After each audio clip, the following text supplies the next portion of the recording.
Steel Council in 2021, which offers a forum for government, industry and trade unions to work in partnership on what is absolutely a shared objective for UK steel to have a competitive and sustainable future. Thank you very much, Mr. Speaker. The Aircraft Research Association in Bedford are the only UK-based facility capable of testing our future military aircrafts and components. Yet they are at risk of closure due to the change in electricity costs. Ofgem have stated that only the government can introduce an exemption scheme which would save the company and prevent the UK being reliant on foreign states to test our aircrafts. So will the Minister urgently meet with myself and ARA to discuss a way forward that protects our national security? I am willing to meet the honourable gentleman, if that is helpful. I have to warn him that we are aware of the situation, we're aware of the capabilities that we need, so I'm happy to speak to him and take it from there. Happy to meet him. Matt Weston. Thank you, Mr. Speaker. I think many of us have been surprised or enlightened by the performance of the Bayraktar TB2 in Ukraine. What sort of message does this send to UK strategy, but also to our procurement? Happily, we were ahead of the game. It is part of the thing that we were part of the discussion we had as part of the IR. There are active processes in place both to test UAVs and indeed counter UAV technologies. We're very aware of it. Both this and also previous conflicts throw into sharp relief quite how effective these weapon systems can be. Mr. Speaker, I have David Brown Gears, Reliance Engineering, some very important manufacturers who supply the defence sector. What they would like to know, what is the future for their business? You know, with a government that is going to reduce the size of our armed forces to 72,000, and last week's mini-budget gave no extra funding to the defence.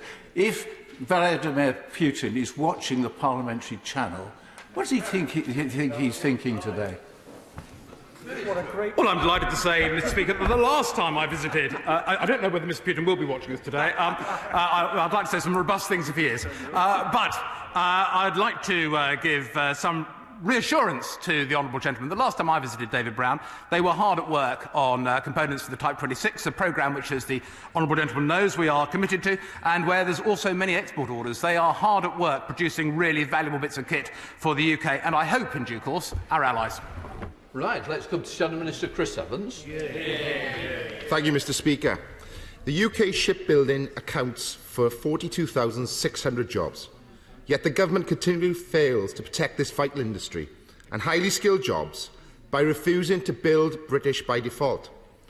Can the Minister give me one good reason why we cannot guarantee all future naval ships procured by this government are built in Britain using British steel? Yes, I can give him many more than one good reason as to why we have the strategy that we do. But just to name one of them, look at Type 31, Mr. Speaker. A fantastic British export success. Poland, Indonesia, there will be others, I'm convinced, in due course. That was built with the support of an international consortium. We've got the very best in the world. It's now based firmly in the UK, with a lot of it a UK supply chain, and that is giving the very best opportunity for UK jobs and UK shipbuilders to thrive in an international and competitive way. Wendy Chamberlain. Question 3, Mr. Speaker. Thank you, Mr. Speaker. Well, of course, we have an absolutely zero-tolerance approach to violence against women across defence, and our actions across education, training and the service justice system reflect that. Women can and do have brilliant careers right across defence, and the role models of senior women leaders across all three services reflect that. Wendy Chamberlain. My constituent had been living in the Armed Forces base in my constituency with her partner and children for whom she was their primary carer. During that time she experienced continued domestic abuse, and when she took the brave step of leaving her partner, she was told by the base she'd be required to leave. As a result, she was made homeless and, concerningly, has had to leave her two very small children with her partner on the base. Now, whilst commitments to end violence in the first place are of course crucial, there will always be circumstances where it takes place. So I ask him, what support can his department put in place for those who suffer domestic abuse and their dependents whilst living within the Armed Forces community? Well, thank you, Mr. Speaker, and I'm very moved to hear about the experiences of her constituent. If she would like to approach me with more details, I'm certainly very happy to look at that case again. But I would reassure that we have had a countering domestic abuse strategy across defence since 2018, and I look forward to updating the House in due course about our strategy for tackling rape and serious sexual offences across defence. Drew Bridgen.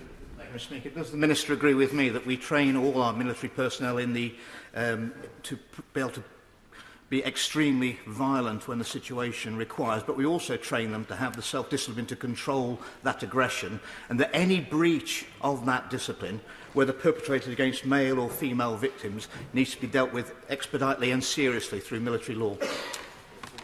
Thank you, Mr. Speaker. I absolutely agree with my honourable friend, and the point is that that's all the more the case, given that women occupy every role right across defence, quite rightly. Andrew Gwynn. Question number 4, sir. Minister. With permission, Mr. Speaker, I should like to answer questions 4 and 16 together. We are currently supplying significant air power to NATO's eastern flank, as well as sending ships to the eastern Mediterranean. We have a well-established and enduring contribution to the NATO Enhanced Forward Presence battle group in the Baltics and in Poland. In recent weeks, we have almost doubled our military forces in Estonia to demonstrate this capability and our resolve to support that region. Andrew Gwynn. Can I thank the Minister, because the UK is absolutely right to bolster support to our NATO allies bordering Russia. And NATO is absolutely right in condemning Putin's illegal and atrocious actions in Ukraine. We on this side of the House stand shoulder to shoulder in upholding democracy, freedom, the rule of law and security. Now, of course, modern warfare isn't just about troops, weapons and equipment, so what more are we doing to work with our allies across NATO in strengthening cyber resilience in the alliance? Well, Mr. Speaker, NATO is acutely aware that the threat has evolved beyond the 3 conventional domains and into space and cyberspace as well. That's why it's a key part of NATO's transformation plans.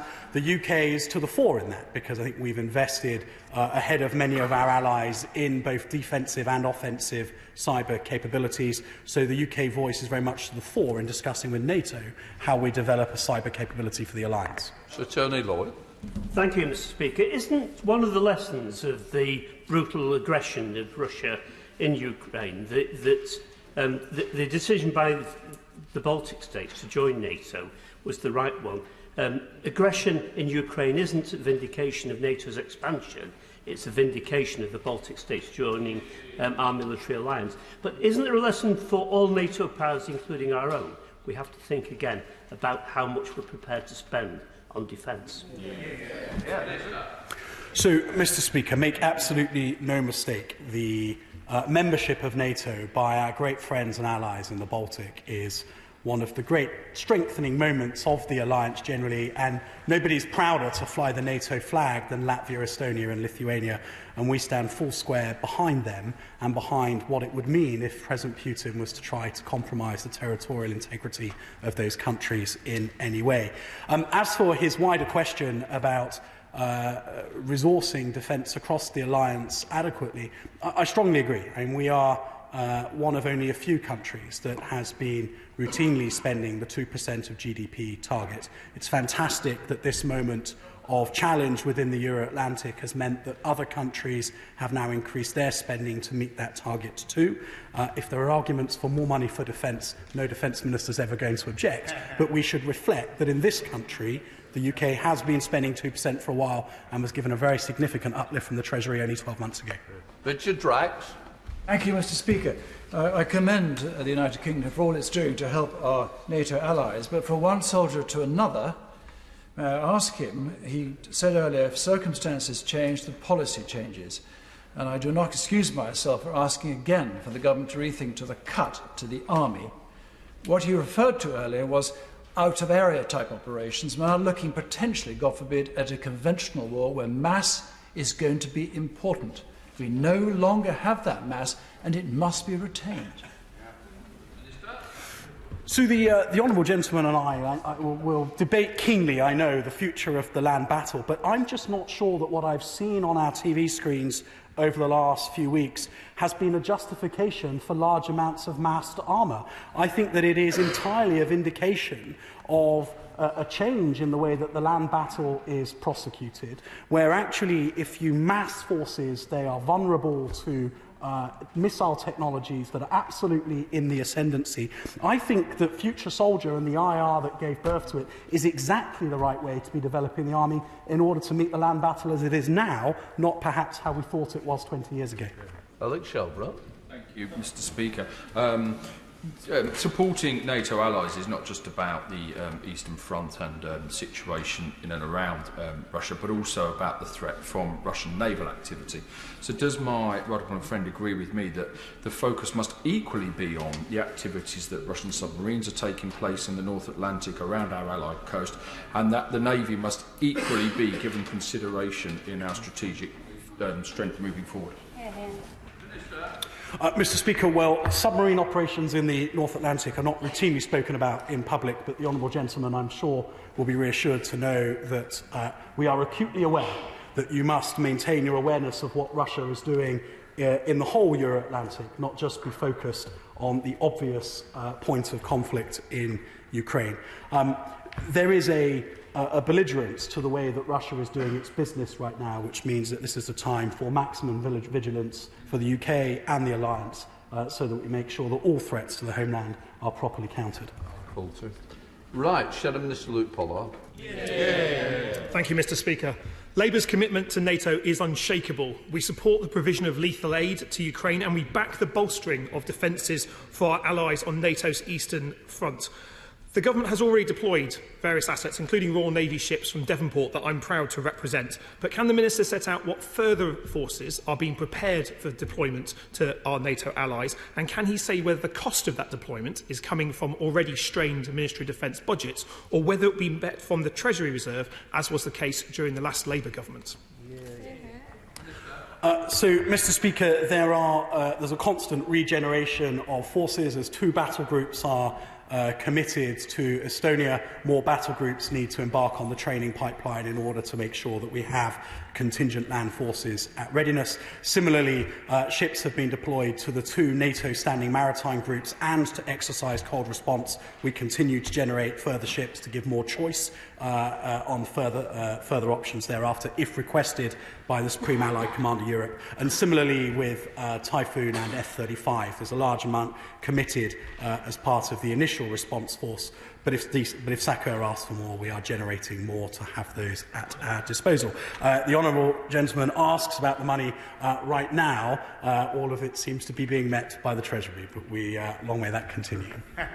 Dr. Julian Lewis. Thank you, Mr. Speaker. Given that we should be helping the Ukrainian armed forces by all legitimate means short of war, will ministers press our NATO allies that the rather artificial distinction between defensive and offensive weaponry should be swept away when requests for equipment are received, because when you're fighting on your own territory, having been invaded, all your weaponry is defensive? Mr. Speaker, I think the Right Honourable Gentleman makes an excellent point. I think it suits our purpose to refer to the equipment that we are providing in the context of the defensive role it can play. But Defence Intelligence over the weekend reflected on the fact that the armoured column to the northwest of Kyiv has indeed been pushed back in recent days.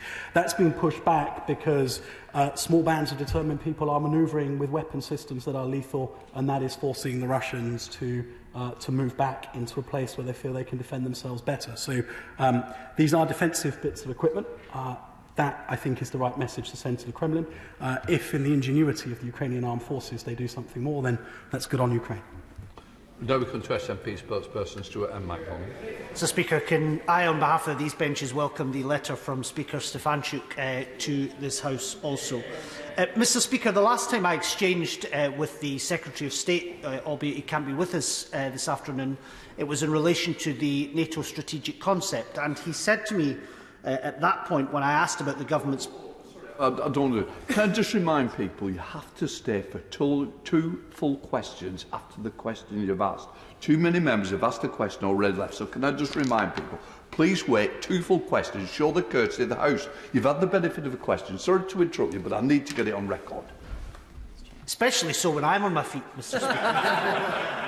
But when I last spoke to the Secretary of State across the floor of the House, I asked about the upcoming NATO strategic concept, second in importance only to the Washington Treaty itself. Can I ask the Minister specifically about that? Is that still planned to be happening in June, or will the timetable for that move because of Russia's war on Ukraine? And in terms of what we can expect to see from that, will we have the government's Arctic strategy before then? And in terms of containing Russia, the Secretary of State said at our last exchange he planned to have a conversation with Sakar about that very issue. Can the government tell us what its priorities will be for containment of Russia going forward? Your Honour, I have to accept my apologies, but so important is the NATO strategic concept that I'm afraid it is very much something that the Secretary of State works on with the team immediately around him. He'll need to write to the Honourable Gentleman with the detail that he asks for. Stuart Malcolm, right now. Well, I'm always happy to write, Mr. Speaker, but perhaps then I could, from that, take the Minister to an important issue. NATO's clearly focused on bolstering its own defences. It's focused on supporting Ukraine militarily. Several NATO and non-NATO member states are supported on doing the same, plus supporting Ukraine economically. But Ukraine will require Marshall Plan levels of rebuilding and international cooperation and support across NATO countries, across EU countries and countries further afield. Can he enlighten the House as to what discussions are taking place in NATO, specifically with the focus to helping that country rebuild? Because this war will come to an end eventually, and our friendship must continue the day after. So, Mr. Speaker, I think that the discussions in NATO very much focus on the Euro-Atlantic security implications of this conflict and what the situation may be after it is completed. I think that the wider sort of geopolitical discussion, the economic plan, amongst other things that the Honourable Gentleman rightly asks for, are things that may be being discussed within NATO, but I don't think they are the focus of NATO discussions. I think they're much more the focus of discussions within the G7, the EU, and within other ad hoc groupings that are coming together in order to worry about exactly what's next. Lisa Villiers. Question number 7, please, sir. Mr. Speaker, in recent months, the Secretary of State has met with his NATO counterparts twice in Brussels and travelled to over a dozen European capitals. The UK is standing by its commitments to our NATO allies, acting to provide reassurance to allies and partners. The UK has doubled its NATO presence in Estonia, and the deployment of Royal Marines is now in Poland on a bilateral basis. Lisa Villiers. Government cooperate with NATO allies to continue the flow of lethal aid to the Ukrainian armed forces, including weapons such as Starstreak to defend against aircraft attacks. Mr. Speaker, I didn't take the opportunity in the previous question, but the Right Honourable Lady gives me the opportunity here to make an important distinction that NATO is not the provider of lethal aid into the conflict in Ukraine. NATO is looking at how it doubles down on its eastern flank in order to contain the violence within Ukraine and to show the resolve of NATO countries to stand up for Article 5. Those who are donating lethal aid and non-lethal aid to Ukraine are doing so bilaterally, and it is through the UK leadership that a lot of that is being coordinated and delivered. The next donor conference that was convened by the Secretary of State will happen later this week. We're ambitious for even more countries to join the donor group at that stage. Philip Dunn. And number 8. Mr. Speaker, the integrated review outlined that Defence forces must prepare for most persistent global engagement and constant campaigning to counter emerging threats. We're continuing to monitor the situation in Ukraine to ensure we remain threat-led and in line with the agile planning and delivery mechanisms developed following the IR. We will continue to review our capabilities and readiness levels accordingly.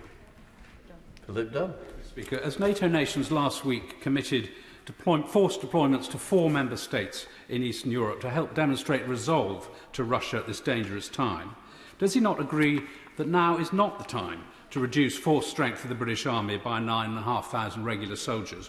And this aspect of the integrated review conclusions should at the very least be deferred and at best be reversed. Well, Mr. Speaker, the Right Honourable Gentleman is an expert in the field, and so I acknowledge that this is something that would be keenly debated and that he has a very strong view on. My reflection is that this is the right time to accelerate the acquisition of the lethality that has been missing from the field army for too long. We are outranged on our artillery. We lack the land precision fires that are now absolutely essential. And if I was to have to choose, and I think the Ministry of Defence has had to choose, I would choose to have a land force that has been modernised and made relevant again to the modern battle, rather than necessarily stand behind larger numbers. Dave Caroline. Number 9, please, Mr. Speaker. Thank you, Mr. Speaker. I'm very pleased to have regular discussions with colleagues across government on our Veterans Strategy Action Plan, and this contains over 60 policy commitments amounting to £70 million of additional investment on priorities including employment, data, skills and healthcare. And we continue to work closely with government departments, research, academics and service charities at all levels to deliver its commitments. Caroline. Thank you very much, Mr. Speaker. Just under 10% of the working age population of my Gosport constituency are veterans, so we take a keen interest in the Veterans Strategy Action Plan, and it is excellent. However, 96% of veterans make a successful transition to a civilian career within 6 months of leaving. And it isn't until page 32 that the plan talks about promoting a positive image of our veterans. So can we change the headline here, that service veterans are excellent people to employ? Mr. Speaker, well, she affords me a useful opportunity to make exactly that point, and I should firstly thank her for the magnificent work she does in support of her armed forces community and veterans in Gosport. And the reason, Mr. Speaker, there's such high demand for veterans in all sectors is that they make brilliant employees, and if you're in the armed forces, military service does indeed give you skills for life. Mr. Speaker, I'm sure that pursuing a Commonwealth veteran for 36 grand in NHS costs is not part of the MOD strategy. So does the Minister agree with me that it's wrong that someone who served our country, who's risked their life in Iraq and Afghanistan, is being treated in this way? And if the Minister does think it's wrong, will he work with me and others to put it right? Well, I do agree that it's wrong, and I look forward to updating him personally about that case in particular. Shadow Minister Stephanie Peake. Thank you, Mr. Speaker. The Veterans Strategy commits to ending veteran rough sleeping by the end of 2024. Can the Minister tell the House how many veterans are currently sleeping rough? And if he can't, how does he intend on meeting that target when he has no plan, no resources and no data? Well, Mr. Speaker, we do have a plan, and it's reflected in the fact that the covenant is now deliverable right across local authorities. It now has teeth through the statutory guidance that we have delivered and legislated for the first time ever. So I think actually at local authority level, which is where these services are delivered, we have brought real tangible change, of which we can be very proud. Number 10, Mr. Speaker. Mr. Speaker, Britain was the first European country to supply lethal aid to Ukraine. The UK has so far delivered over 4,000 NLAW anti-tank weapons, Javelin anti-tank systems and committed to provide Starstreak missiles. We will continue to deliver more. We have also delivered non-lethal aid in the form of body armour, helmets, boots, ration packs, rangefinders and communications equipment. Fletcher.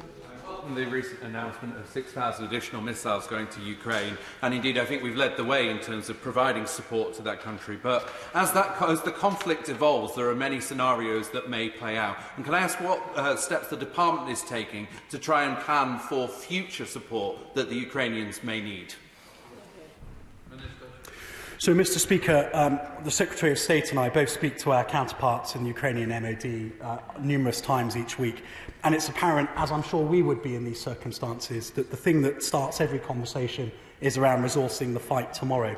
The great advantage of the partnership and the trust that the UK and Ukrainian MODs have is that we're able to do some of the thinking about what they might need next week, the week after and in 3 months' time. And we're working very hard to make sure we're queuing up industry to deliver those capabilities as quickly as we can. Patrick Grady. The MOD's spending on that kind of relief in Ukraine will be counted as official development assistance? I need to write to the Honourable Gentleman, but I'm not sure very much of it at all. Steve Bryant. Number 11, please, sir.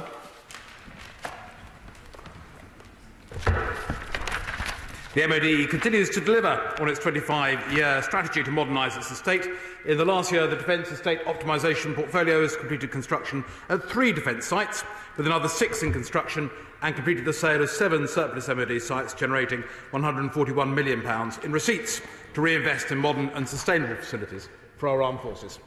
Steve Bryan. Mr knows that Sir John Moore Barracks in my constituency is marked for disposal under the programme. He also knows that what goes in its place is causing great anxiety. Now, as we reduce the size of the army in pursuit of the future soldier proposals of the IR, it's obvious that some consolidation will be needed around the training estate. But I want to know if the Minister shares my concern about losing what is a good facility and good order at the ATR in Winchester, given the conflict of the present, and I suspect for some time to come, looks very 20th century, not necessarily in terms of offensive ground operations, but in terms of all the other things, the boots on the ground, that we require of our armed forces. I thank my honourable friend for the question, and I know from the meetings we've had he's very engaged in this MOD site, which is due to close in 2026. The rationale for closure is to concentrate all Phase 1 non-infantry training together at Purbright to provide a bespoke training environment embracing digitalisation. And numbers trained could be flexed. But I will continue to engage with my honourable friend on what he's impressed on me is an important issue for his constituents. Question 14, Mr Speaker. Mr Speaker, Defence continues to play a central role in helping Ukraine defend its territorial integrity, working with allies and partners to uphold international law. We are also providing lethal and non-lethal military aid to meet Ukrainian armed forces' requests for assistance and coordinating the provision of additional military support from our allies and partners to enable Ukraine to repel Russian aggression. Thank you, Mr Speaker. The UK government's preparation for this war evidently anticipated a very quick lightning strike on Kyiv by Putin's forces, followed by attempted regime change, instead of military resource allocation for a protracted ground war crisis. Why was this the case, and what, if any, lessons have been learned? Mr Speaker, I think there's probably 2 points to make to that. Firstly, the UK government was able to anticipate what has happened because our intelligence services did an extraordinary job in understanding what the threat was, and our alliances with other intelligence services around the world worked brilliantly. And I think that's a useful correction to 20 years of doubting intelligence when making decisions in this place, that actually our intelligence services remain amongst the best in the world. Now, to his particular question about whether or not the right or wrong kit was given, I think that absent any decision a decade ago to begin Ukraine's transition to NATO-calibre weapon systems, which would have in itself been a very overt step on the way to Ukrainian NATO membership, discuss whether or not that's a good thing. But the right thing to do in those circumstances was to grab stuff that was on the shelf, immediately available, and could be brought to bear immediately in the defence of Ukraine. And that's exactly what we did. Question 15, Mr Speaker. Mr Speaker, Ukrainian armed forces have robustly resisted all Russian axes of invasion, conducting effective ambush and artillery strikes on Russian military convoys and maintaining air defences that are limiting Russian air superiority. Ukrainian resistance is significantly restricting Russia's ability to deploy combat power against Kyiv. It is unlikely that Russia has achieved its planned objectives at this stage of the invasion. Andrew Jones. My right honourable friend for that answer. Constituents in Harrogate and Esborough have told me they want to see the government continue to support the Ukrainian resistance in 3 ways. That's humanitarian in the region, welcoming refugees here, and of course military aid. We've seen the news that the Ukrainian army is retaking parts of their area from the Russians. So as the Ukrainian need evolves, will my right honourable friend ensure that our support evolves to meet that changing need? Mr Speaker, I certainly can reassure my honourable friend that that is the case. We are looking, as I said in response to a question a few moments ago, a week, 2 weeks, 2 months, 3 months ahead in order to give the Ukrainian strategic depth, to bring to bear our technological and industrial advantages in order to be able to provide them with the kit that we think they'll need, not just in the next few days, but actually in 3 months' time, so that they can continue to make sure that President Putin fails in his endeavours in Ukraine. 17, please, Mr Speaker. I would emphasise that decisions on equipment are in response to requests from Ukraine, and we consider how best to address their needs. The anti-tank weapons provided to Ukrainian armed forces thus far have been taken from existing UK stocks to ensure speed of delivery. The MOD continues to pursue options to rapidly meet Ukrainian requirements, including through UK industry and by actively convening our global partners. Thank you, Mr. Speaker. I have been contacted by manufacturers of military hardware in North Devon who work with the MOD and can rapidly move to provide items like helmets and body armour. Are there any plans to make an emergency streamlined procurement process to help speed this up? I thank the Honourable Lady for her question. I would just emphasise that these are Ukrainian decisions, and I would urge UK companies to contact the Ukrainian embassy as well as other routes. However, in parallel, the Department for International Trade is meeting with defence-related trade associations such as ADS and Make UK on a weekly basis to rapidly consider industry offers for Ukraine and how they can be assisted, and UK manufacturers of military hardware may also therefore wish to forward their offers to their trade association. Topical number 1, Mr. Speaker. Mr. Speaker, as you're aware, but I've had a number of honourable members inquiring, so just that the Defence Secretary wouldn't want it to be thought that he'd meant a discourtesy to the House. He's had a brief brush with COVID. I can assure you, Mr. Speaker, that on behalf of the Department, the Armed Forces and the ministers here present, that it hasn't neither stopped him nor slowed him down over the last few days. He's had his second negative test today, and I'm assured that by this evening he'll be as present physically as he has been virtually over the last few days. Alex Norris. The Ministry of Defence continues to deliver against the objectives of the IR and Defence Command paper, which recognise that Russia remained the most acute threat to our security. We remain on course to deliver more modernised and threat-focused defence. We do so alongside our international allies, just as we've worked with them on Ukraine. Alex Norris. Thank you, Mr. Speaker. Recent weeks have only reinforced the need to invest in our defence. This is important for our economy and vital for our security. With this in mind, why won't ministers give a clear commitment for British built by default in defence procurement?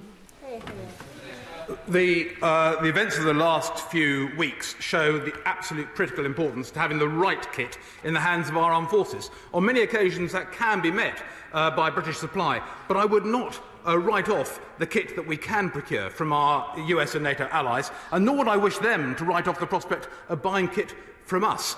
We are part of an alliance, and I'm absolutely convinced our approach of supporting British industry, supporting British investment, supporting through DCIS their capabilities, but also keeping a weather eye on what else is available to ensure our armed forces are well armed is the right approach.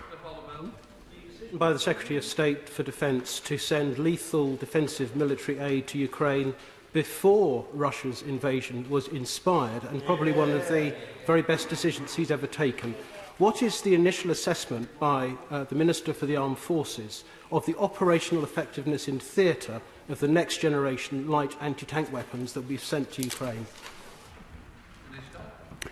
Mr. Speaker, one pauses because every time one of those weapon systems is effective, it kills the entire crew of an armoured vehicle. But the honourable gentleman will take no pleasure, but will be interested to note that they have been prolific in their success, and the Ukrainian armed forces value them enormously. They are accurate, they are reliable, they're deadly. Secretary of State John Pearler. Thank you, Mr. Speaker. The UK's anti-tank and anti-air weapons are proving vital to the Ukrainians in fighting the Russian invasion, and at NATO last week the Prime Minister pledged that we would supply a further 6,000 missiles. Both NLAW and Starstreak are made in Britain by British workers, and as the Minister said in response to the member for North Devon on question 17, but has production yet started to replace British stockpiles of these missiles? We are working closely with industry.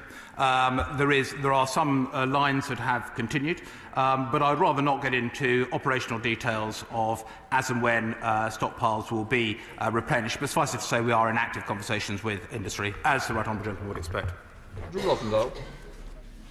Mr. Speaker, it's 40 years ago this coming week of the invasion of the Falkland Islands, when the violation of British sovereignty by Argentina. It's 5 weeks since the violation of sovereignty by Russia in Ukraine, and as China eyes up Taiwan, will the Minister agree with me that it's time the government started to plan for an increase in defence spending, maybe 3% of GDP?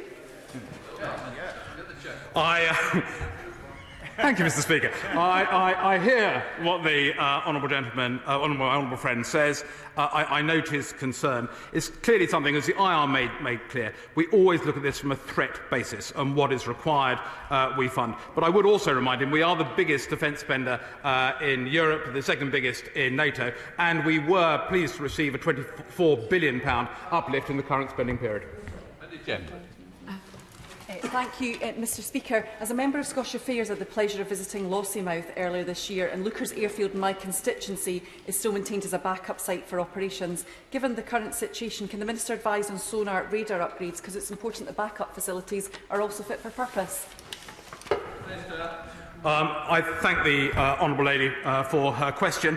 I think I wrote to her last in November of last year on that issue. I'm afraid we haven't moved on yet. We're still studying exactly what radar configurations will be required.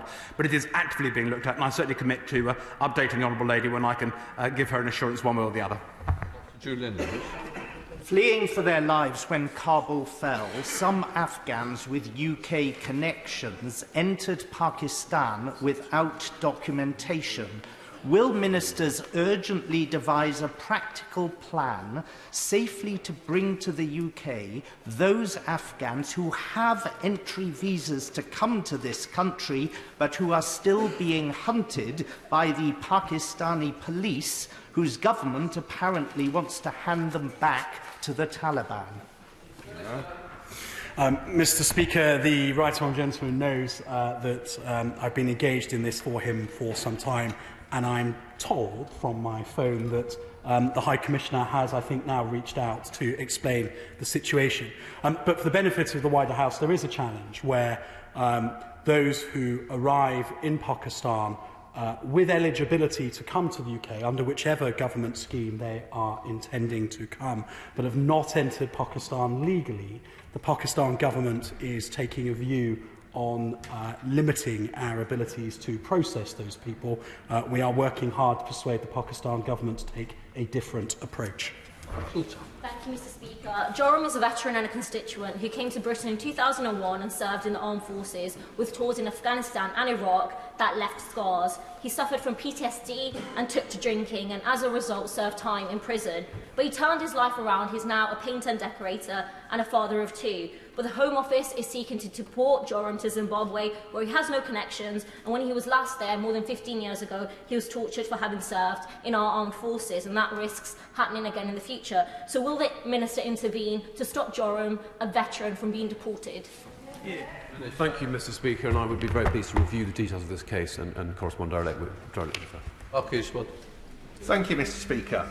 It is vitally important that we protect our veterans from vexatious legal claims, something we've already put in place for those who served overseas.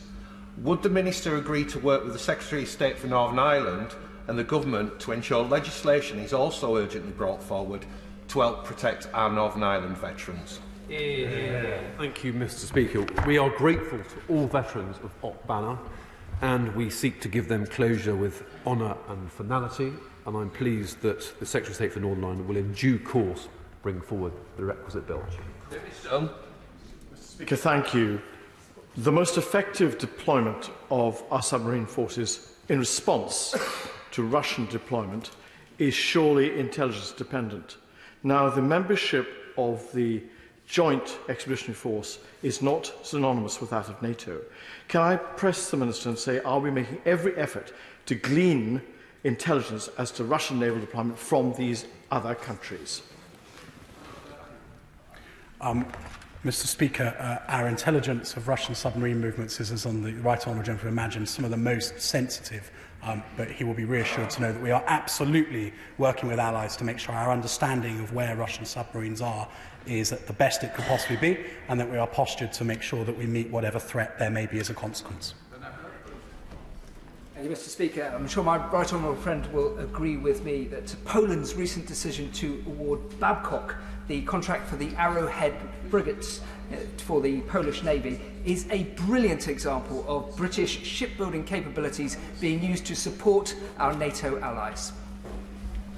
I'm delighted to join my honourable friend in welcoming that down selection. There's still a process to go, but if it's finally got over the line, as I hope, that'll be great news for Babcock, great news for Scotland, and great news for British shipbuilding. I've been on multiple occasions to see my opposite number in Poland and to host them here in the UK. I think they're making a great choice. Mr. Speaker, one of my constituents, a British and Afghan dual national, travelled to Afghanistan in June last year to visit his wife and 3 children aged under 10. During the evacuations, they were advised to proceed to the Baron Hotel, but were not processed before the suicide attacks. Since then, they've been trying to get to the UK, but the FCDO say they need a visa, and the Home Office say they're ineligible for the resettlement scheme. What urgent action can the Minister take with colleagues in the Home Office to ensure that my constituent can return safely to the UK with his young family? Mr. Speaker, the Honourable Lady's question implies, I think, that her constituent was not eligible to come under the Ministry of Defence administered ARAP scheme. I know there will be no consolation to him nor his family in Afghanistan. We're working hard with other government departments to make sure that those who were called forward under the Leave Outside the Rules scheme that was in operation during Operation Pitting still are looked after, but is a discussion that I'll need to have with other ministers, and I'll ask one of them to write to her with an update on that case. Thank you, Mr. Speaker. I understand that Starstreak anti-aircraft missiles are being made available to Ukraine. Can I ask my honourable friend, could this kit be used to protect humanitarian corridors and nuclear power plants? Mr. Speaker, they certainly could be. They're a highly effective weapon system, but we are not seeking to be in any way prescriptive with the Ukrainians about how they are employed. They will understand their plan better than we do. We give them these weapon systems confident that they will bring them to good use, and thus far that's been proven to be correct. Mr. Matheson. Speaker, does the Minister share my concern that the agility and mobility hoped for in the future soldier programme will be thwarted if those soldiers are stuck in traffic on the M6 near Wheaton Barracks? Wouldn't it be much better to keep the Dale Barracks in Chester open and have a wider operational footprint for our future soldiers? Very nicely done, Tristan. It's an ingenious construction, Mr. Speaker, one which we always think about, but we don't have any plans to change that element of the DEO, I'm afraid, at this point. Dr. Matthew Offord. Ukraine is becoming one of the most contaminated countries in the world, with explosive weapons, landmines, cluster munitions and unexploded ordnance posing a threat to military and civilians alike. So will a minister meet with myself and leaders of the UK EOD and Mine Action community to discuss how we can plan for the enormous decontamination task ahead of us? Mr. Speaker, I certainly will. I've had the I'm not sure it's misfortune or good fortune, but to visit a number of countries that have been heavily mined in the past, and you see the tragic human cost that comes from countries where they have been heavily mined, but also the hope that comes with a meaningful demining programme. I'd be delighted to meet with the organisations he suggests. Rachel Maskell.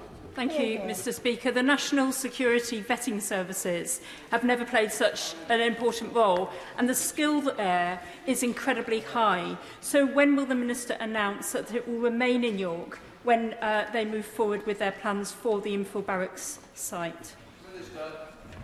I can't give any form of commitment on that right now, Mr. Speaker, but I will write to the Honourable Lady.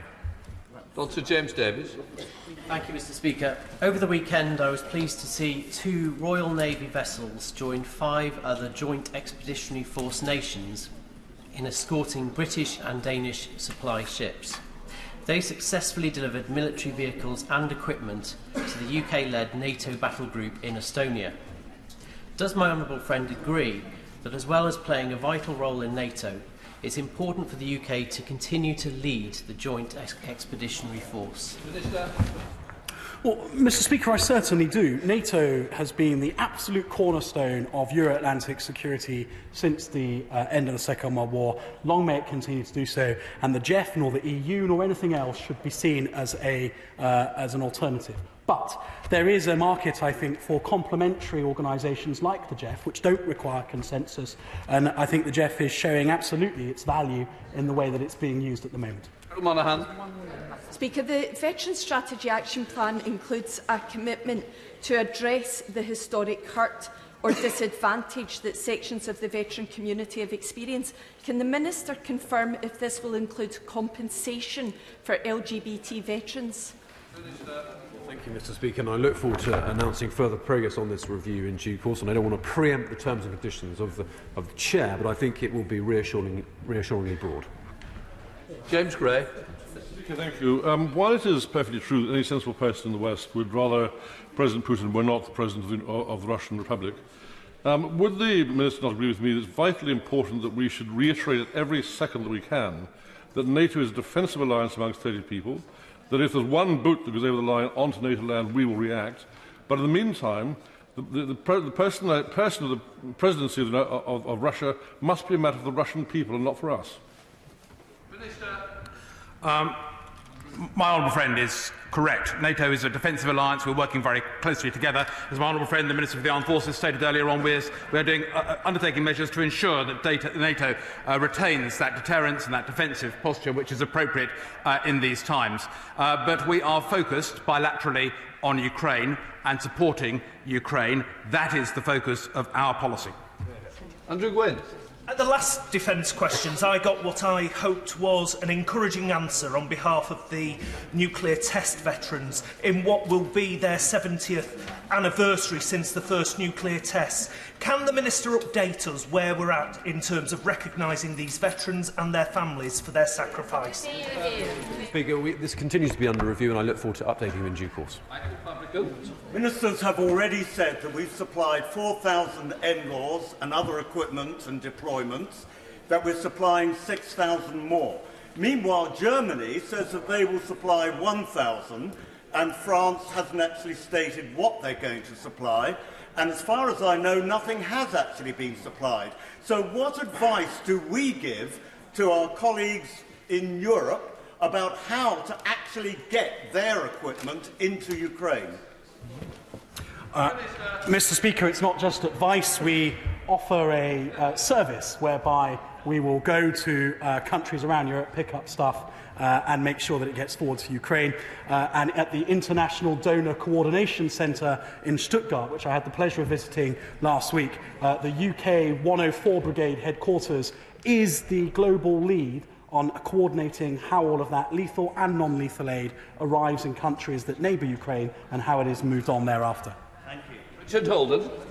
Indeed, Mr. Speaker. With the next generation Challenger 3 turrets being built in the North East, supporting hundreds of jobs, the Defence Science and Technology Centre working with Newcastle and other local universities, and Crook Defence Systems in my North West Durham constituency, providing the armoured vehicle tracks for not just British tanks, but also those of our allies across NATO and Europe. Will my right honourable friend continue to ensure that the North East firms and workers remain at the heart of British defence procurement? They are, and I had a great day last Thursday opening the AI hub for DSTL in Newcastle and pressing the button to start the production of the turrets of our Challenger 3 tanks, which my honourable friend refers to. There's a great history of defence manufacturing in the North East, and it's going to have an even greater future. Right, that's the end of defence questions. We now come to the urgent question. Can I call the Shadow Secretary of State, Louise Haigh? Thank you very much, Mr. Speaker. To ask the Secretary of State for Transport if he will make a statement on the conduct of P&O Ferries, Chief Executive and Board, and the action they will take to safeguard jobs. Minister. Thank you, Mr. Speaker. I know the whole House has been left appalled and angered by the behaviour exhibited by P&O Ferries towards their workers over the last week.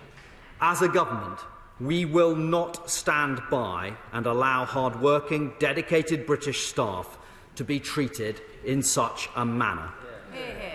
This morning, my right honourable friend, the Transport Secretary, wrote to the Chief Executive of P&O asking him to pause and reconsider and offer his workers their jobs back on their previous terms, conditions and wages, should they want them. This is because we will return to this House to announce a package of measures that will ensure that the outcomes P&O Ferries are seeking to achieve through this disastrous move to pay less than the minimum wage cannot be seen through. As a result, they will have no reason left not to reconsider this move. As I said to the Select Committee last week, Mr. Speaker, as soon as this package of measures has been finalised, we intend to return to this House so that members can rightly scrutinise them. In the meantime, We are continuing to review the contracts at P&O Ferries with the government, and the Insolvency Service are continuing to investigate the actions of Peter Hebblethwaite, who brazenly admitted to breaking the laws before 2 committees of this House last week. I am clear that P&O Ferries cannot and will not be allowed to get away with their actions. I hope the whole House will now support our efforts to do just this. Louise Haig. Thank you very much, Mr. Speaker, and I thank the Minister for that response. As he said on Thursday, the Chief Executive of P&O Ferries made a mockery of the rule of law in this country. As a result, 7 of P&O's 8 ferries are now stuck in port, and on Saturday the European causeway was seized, the only passenger ship in Europe to be prevented from sailing over safety concerns. P&O Ferries must face the most serious consequences for their misconduct. I know the Minister and the Secretary of State feel the same way, and I appreciate the contact they have made with the opposition and trade unions. But every available tool at the government's disposal must now be used to force P&O Ferries to reinstate workers on the previous terms and conditions. So can the Minister provide some urgent clarity? Firstly, the Prime Minister said very clearly on Wednesday, we are taking legal action against the company concerned. So has the Secretary of State given his direction to prosecute? Yeah. If not, why not? Second, given the Chief Executive has shown no respect for the law, will he seek his removal under the Directors' Disqualification Act and all those who unauthorised this unlawful action? Third, the Transport Secretary has said he will review contracts, but livelihoods are on the line now. So will he suspend all contracts and licences of P&O and DP World today? And why is DP World still listed as a member of the government's trade advisory group? Finally, Mr. Speaker, time is running out. The deadline set by P&O for this Thursday for workers to agree severance amounts to extortion and has no legal basis. What powers does the government therefore have to extend that unlawful deadline? These workers, as he said, must be reinstated on the same terms as before. Many are paid above the minimum wage. So will the Minister commit to working with the unions and all ferry companies to agree a binding framework that would prevent a race to the bottom to the lowest international standards? I know the House agrees we must send a clear message that rogue employers cannot get away with trampling over the laws of this country. It's time to throw the book at P&O and save this loyal workforce. Mr. Speaker, thank you. The Honourable Lady is quite right that P&O must face the consequences for their actions. We are looking at every tool that is available to the government. We're doing that as fast as is humanly possible. We're looking to bring forward a package of measures, which I apologise I can't go into in any more detail at the moment. Some of these are for complicated matters we need to go through, but we will be speaking to members of the House, we will be speaking to the unions as we put this together. Secretary of State for Transport's made clear his views very clearly. I did, of course, when I came to the House, or when the announcement was made, as I did in front of the Transport Select Committee as well. The Secretary of State letter that he's written has been absolutely clear of what view we take of the actions that P&O have taken. And we will be acting upon that. There's a number of other matters. She's on the contracts. We continue to review any that may exist. We continue to can take any action we can on things like trade advisory groups. I hope she'll pardon me at the moment, simply because we will come forward with a package of measures that we'll take, as I said we would when I was in front of the Select Committee, and we're putting that together as we speak. And we will work, of course, with the unions and with all others as we put together this package. Natalie Elfin. Thank you, Mr. Speaker. And if I may, I would like to thank my honourable friend and the Secretary of State for working so closely with me and with others since this disgraceful decision by P&O. Does my honourable friend agree with me that the minimum wage proposal is a floor and not a ceiling? It would put the ferry workers in the same position as other workers in this country. It defeats the P&O agency foreign workers model, so that they should just reinstate the Dover workforce on their current terms now. And does he agree with me that the government's measures coming forward this week will support ferry operators, ferry workers, and safeguard the Dover-Calais route for the future? Mr. Speaker, may I first of all pay tribute to my honourable friend for her fearless championing of her constituents. There is no one who speaks out with more persuasion, with more force and more passion than she does for the people of Dover and her constituents. I pay tribute to her for that. She asks whether the national minimum wage is a floor, not a ceiling. I'm very keen to say there's a package we're considering, Mr. Speaker. We'll come to the House and explain what that package is in due course, and I hope the House will look forward and will welcome that when it comes. SNP spokesperson Gavin Newlands. Thank you very much, Mr. Speaker. Can I, through the Minister, thank the Secretary of State for what he said in the content of the letter he and his colleague at Bayes have sent to P&O today. These actions have been utterly reprehensible, but I do have to ask, where was this progressive zealot intent in protecting jobs when British Airways threatened to fire and rehire 30,000 staff? If some action had been taken at that point, we may not be in this position today with P&O. It is, however, better that a sin of repentance, Mr. Speaker, and the government is indeed on the right side of the road now, which I very much welcome, because the actions of P&O have involved not just everyone in this House, but right across the country. He did say in his response to the Labour front bench he can't give any details now, but can I please reiterate that the deadline is on Thursday. This place breaks for recess on Thursday. This is of the most urgent nature, and we need details on that as soon as possible. And the chairs, just my final question, Mr. Speaker, the chairs of the Transport and Base Select committees have written to the Secretary of State today with a number of points, but stating the government should prosecute P&O ferries and remove its licence to operate in the UK. What consideration is he giving to this action, ensuring P&O cannot operate where it does not abide by the law? Thank you, Mr. Speaker. So I thank the right honourable gentleman for this question. I mean, he's quite right. In reality, this is something that unites the House. You know, whatever party, wherever we come from, whatever our politics, we're all disgusted by the way that P&O have behaved. And he's quite right. I'm very aware that the deadline is pressing. That's why the government's working so hard on this. As soon as we are able to do so, we aim to come back before the House and to update the House on the package of measures we're looking to take. That'll include all of them. Honourable Gentleman reminds me, he's reminded me as I'm on my feet, a couple of questions I haven't answered, which I'll consider the point that he's raised around licences in particular. That's what, we can consider that as we're going along. I know there are some letters that are being written. I haven't yet seen those, but I'll be very keen to see the suggestions that are made in those as well. As I said when I was in front of the Transport Select Committee last week, very keen to work with the Select Committee and the unions with any constructive suggestions they've made. There have, Mr. Speaker, hope you'll pardon me just taking a second more to say this, some very constructive suggestions from all sides of the House. Virginia Crosby. Thank you, Mr. Speaker. Stena is one of the largest employers in my constituency of Anismore, and Holyhead is the second busiest ro-ro port in the UK.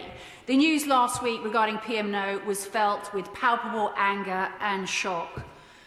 I've spoken with Stena seafarers like David Watkin and Mark Harrison on the Stena Adventurer, who are quite rightly concerned about their jobs. Will the Minister confirm to my constituents that he and the Secretary of State are doing everything they can to ensure that this despicable, callous behaviour never occurs again?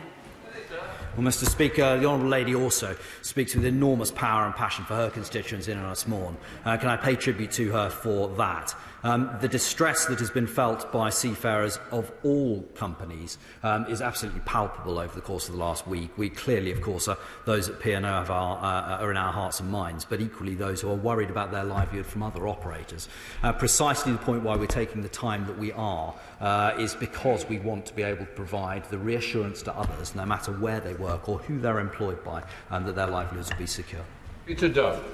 Thank you, Mr. Speaker. I appreciate the Minister's comment in relation to DP World and P&O Ferries being on the advisory group, and he look at that as part of a package. Can he just tell us today, is part of that package going to take DP World off the government's advisory body? That would send a fantastic message right now to that company that their behaviour is unacceptable. Send that out. Will the Minister send that message out now? Not let's wait for the package. Mr. Speaker, I do apologise to the honourable gentleman. I know that he would like me to say a number of things that concern that message. Now, the message will be sent. I hope he'll forgive me. I want there to be a package which we announce to the House so the House can scrutinise it, rather than announcing things piecemeal. So we will come to the House and we will explain what all those are.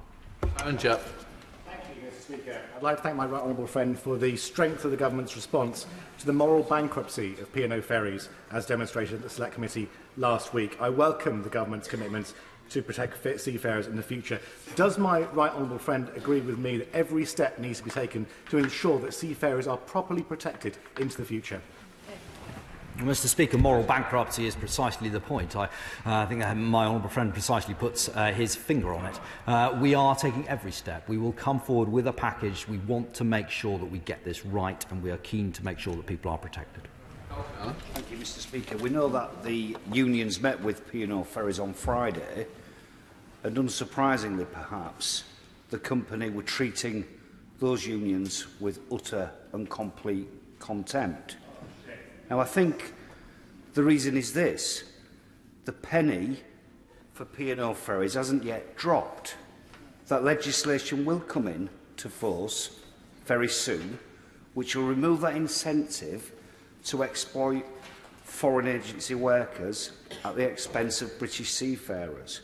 So would the Minister pick up the phone to P&O Ferries today and ask the Chief Exec directly to extend the clock for accepting these, what are essentially illegal offers? It's not redundancy, it's illegal. Yeah. Can I first just start by thanking the honourable gentleman for his input. He's been extremely constructive and very grateful for the input he's put into this issue, which I'm taking very seriously, considering all of it. I hope you won't mind if I say that at the outset. Secretary of State's already done more than that. In fact, Secretary of State has written in no uncertain terms in public asking them to do precisely that. I'm not surprised that P&O have treated the unions, as he says, with contempt, because that's the way we've seen them behave across the whole of this matter. It is deeply regrettable, and I'd urge them to treat the unions and their workers with respect. Steve McLaughlin. Mr. Speaker, I come from a family of seafarers, and the behaviour of P&O has been arrogant, disgusting, unacceptable. I'm grateful to the Minister for the strong action himself and the Transport Secretary have taken. Will they send a strong message to the Chief Executive of P&O and say from the dispatch box he should resign for his behaviour? Yes. Absolutely. The Secretary of State's been absolutely clear about that. He said so in terms. His position is untenable, and I agree. John MacDonald. Can I just raise again the fact that the shipping companies have received over £2 billion worth of tonnage tax concessions? P&O have been a major gainer from that tonnage tax. Could we have the assurance from the government today that no tonnage tax monies, tax relief is being paid now to P&O, and that, if necessary, we should seek to receive back some of the tonnage tax concessions that they gained, what for? As a result of a commitment to protect and increase the number of British seafaring jobs. I can confirm to the honourable gentleman that we will be considering any actions we can take. We'll announce these as part of the package. Peter Bell. Thank you, Mr. Speaker. I'm very grateful for what the Secretary of State has done and for the Minister. I just don't understand how a minimum wage, by definition is a minimum wage, cannot be paid to people. It just seems, and perhaps the Minister can explain that to me. But I take what the opposition have said. We really do need in this House to hear what the measures are. And I understand why the Minister wants to make a package. But could he ensure that we have an oral statement before Thursday and before we go into recess? So the honourable gentleman is quite right, and I agree with him. The House does need to know what the measures are, and we intend to return to the House as soon as possible in order to make that statement. Sammy Wilson. Mr. Speaker, can I also welcome the messages on safety, on consultation and on wages that the government is sending out. But speaking to workers in my constituency who are affected in Larne, the clear thing they want to see is what sanctions are going to be placed on the company to make sure that they obey, because as we have seen in the evidence they gave last week, they still seem to think that breaking the law is okay. Yeah, well, the honourable gentleman puts his finger on the centre of the issue, thinking that breaking laws is okay. It's an extraordinary display we saw last week when the GEO came here and brazenly admitted breaking the law and said he would do it again. We're going to make absolutely clear that's not acceptable. We'll announce later in the week how that will be, and I hope the honourable gentleman will pardon me if we delay until then. Catherine Fletcher. Speaking to people in South Ribble, it's frank to say that P&O's reputation is absolutely in tatters at the moment. Many of people saying they'll never use the company again. May I thank the Minister for the Secretary of State's strong letter this morning, calling for, and does he agree with me that the Chief Executive Officer of P&O Ferries should strongly consider his position? I do. Dame Diana Johnson. Thank you, Mr. Speaker. And just following up, actually, from that question, I just wondered, the Minister said there's going to be a package of measures that he'll be announcing later this week. But will one of those measures be the removal of the Chief Executive as a director under the Company's Directors Disqualification Act 1986? Can you just say whether that is under active consideration? Here. I know that a number of members will wish me to start talking about individual measures, and I hope the Honourable Lady will forgive me that I won't do that. We will come to the House and explain what that package of measures are. We're quite clear, however, about the position of that individual in question, that his position is untenable and he ought to go. Hammond. Thank you, Mr. Speaker. Experienced crews are familiar with safety requirements.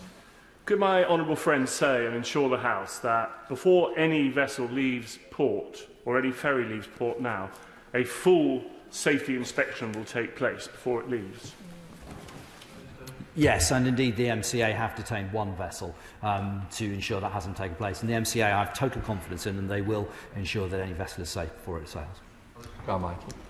To that question, Mr. Speaker, it surely has to be the case that the results of these inspections will be published in full so that the public can have confidence in what is being done.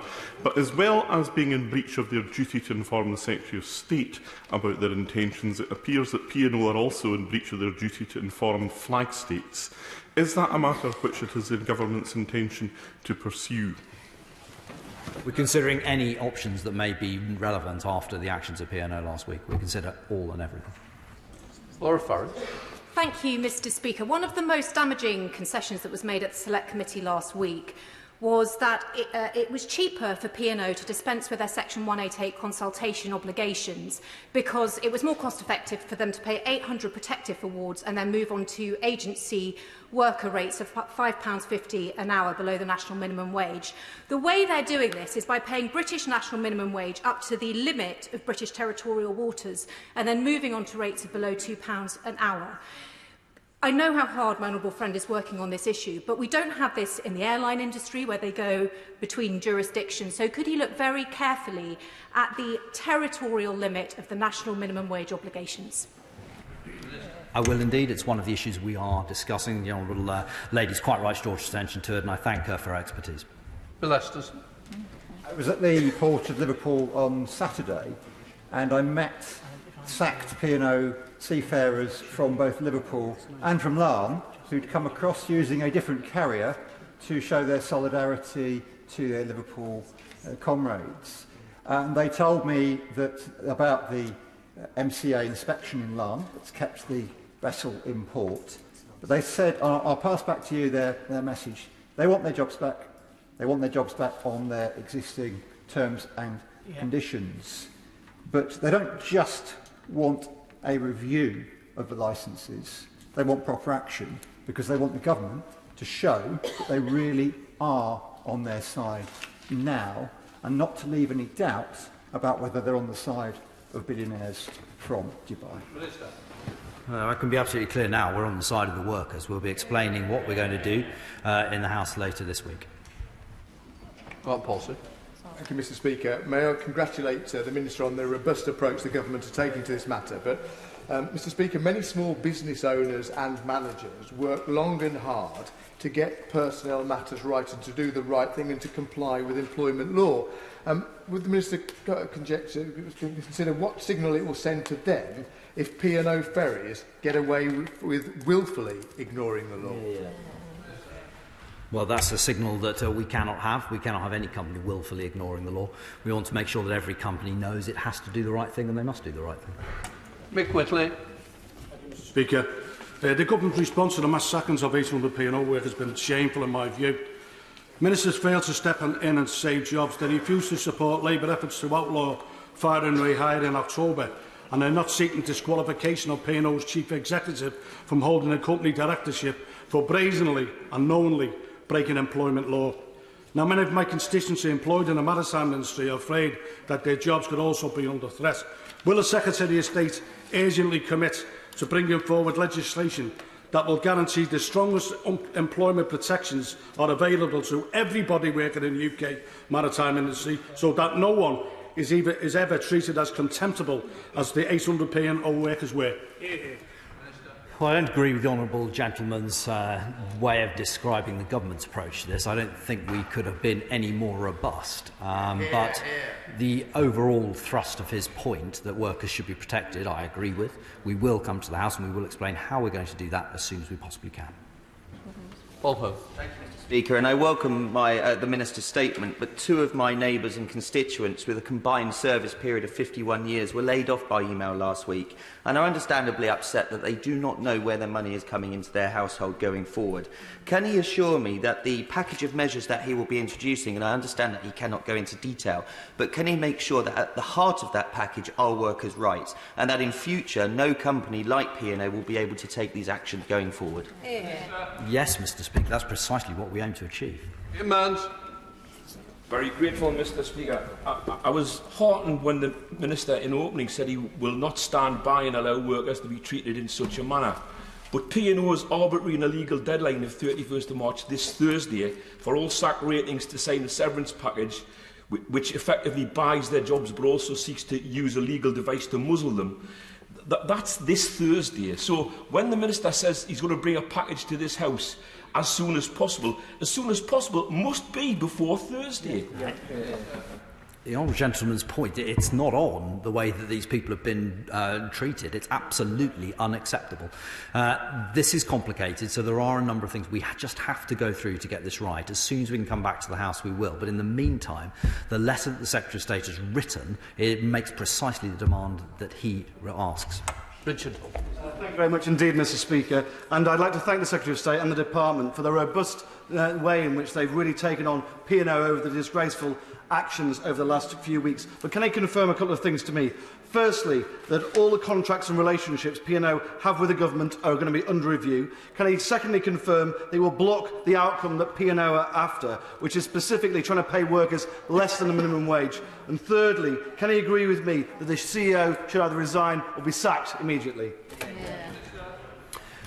The honourable member makes a number of excellent points there. We will consider those as part of the package, but I can assure him that the thrust he's seeking to achieve is the same as the government. Dan Carlton. Mr. Speaker, the problem we have here is we've had fire and rehire with British Gas, we've had fire and rehire with British Airways, and I remember warm words from ministers just a few months ago, but no changes to the outcome. And the words of my fellow Liverpudlian Frank Cottrell Boyce, that Tory MPs protesting the behaviour of P&O bosses is like your neighbourhood arsonist offering you a flask of tea over the smoking ruins of your house, comes to mind. I wonder if ministers now will look at whether they could commit to securing a collectively bargained fair pay agreement for the entire sector. We'll be considering all of the suggestions that have been made by honourable members across the House, and I thank them for it, and will announce in due course to the House the measures we propose to take. Alan Dorrant. Thank you, Mr. Speaker, and good afternoon. Mr. Speaker, what discussions has the Minister had with the Scottish and other devolved governments to discuss the impact of the P&O's actions? And what efforts has he made with Cabinet colleagues to end the utterly despicable practice of fire and rehire? So at a time like this, Mr. Speaker, conversations take place across government and across the devolved administrations as well to consider what action we can take together. Very comments. Thank you, Mr. Speaker, and I thank the Minister for his statement today. I hope he brings forward legislation very quickly. In that legislation, will he also take on board the scandal of the way in which seafarers are treated in international waters generally? Low wages, poor conditions, terrible working arrangements that they suffer, which has been exposed by this scandal of P&O. We need to address this issue of fairness and justice for all seafarers, and as a major seafaring nation, we can take the lead on that. Well, Mr. Speaker, the country absolutely is a major seafaring nation and has taken the lead already. For example, during the pandemic, where we were the first country to declare the seafarers as key workers, where we took the issue of their rights to the International Maritime Organisation. So I am very keen that we continue to take the lead in that, and he puts his finger on a number of really pertinent issues. Hello, Reeves. Thank you, Mr. Speaker. Before entering Parliament, I was an employment rights lawyer for more than a decade, and in all that time I don't think I've ever seen such a blatant disregard of the law and contempt for workers' rights. This government says it's wrong, but the reality is it's been allowed to happen under their watch. Yeah. They've failed to ban fire and rehire, failed to extend national minimum wage to seafarers. If it wasn't from the legal challenge from Unison, we'd still have fees for the Employment Tribunal. No wonder employers think they can get away with it. When is this government finally going to stand up for workers' rights? Yeah, unfortunately, Mr. Speaker, the Honourable Lady is just wrong in a number of points she makes. I mean, for example, in 2020, the national minimum wage was extended to the vast majority of seafarers working on the UK continental shelf. She's just wrong about that. It's the regulation from 2020. There is an issue here that we are seeking to address, and we are addressing it. Where are you gone? After admitting to the Select Committee that he had broken the law and would do so again, the nation has concluded that Peter Hebblethwaite is not a fit and proper person to be a director, not just of P&O, but of any company. When will the government also reach that conclusion and disqualify him? And when will they seek to ensure that workers onshore are not treated with the same contempt that these seafaring workers have been treated with, and make sure that people cannot be fired in this way, whether they're working for Weetabix, Tesco's, Sainsbury's, British Airways, British Gas, or any of the other companies that have been doing this over the past 2 years. So the government has reached the same conclusion as the Honourable Gentleman with regards to Mr Hebblethwaite, which is why the Secretary of State's written to him in the terms that he has today. It's a matter for a court to disqualify a person, not for the government, which would be an unusual position for any government, I think, to take, as I know he'll understand. We're looking to see what else we can do to protect workers in this sphere, as I've explained. I look forward to updating the House before the end of the week.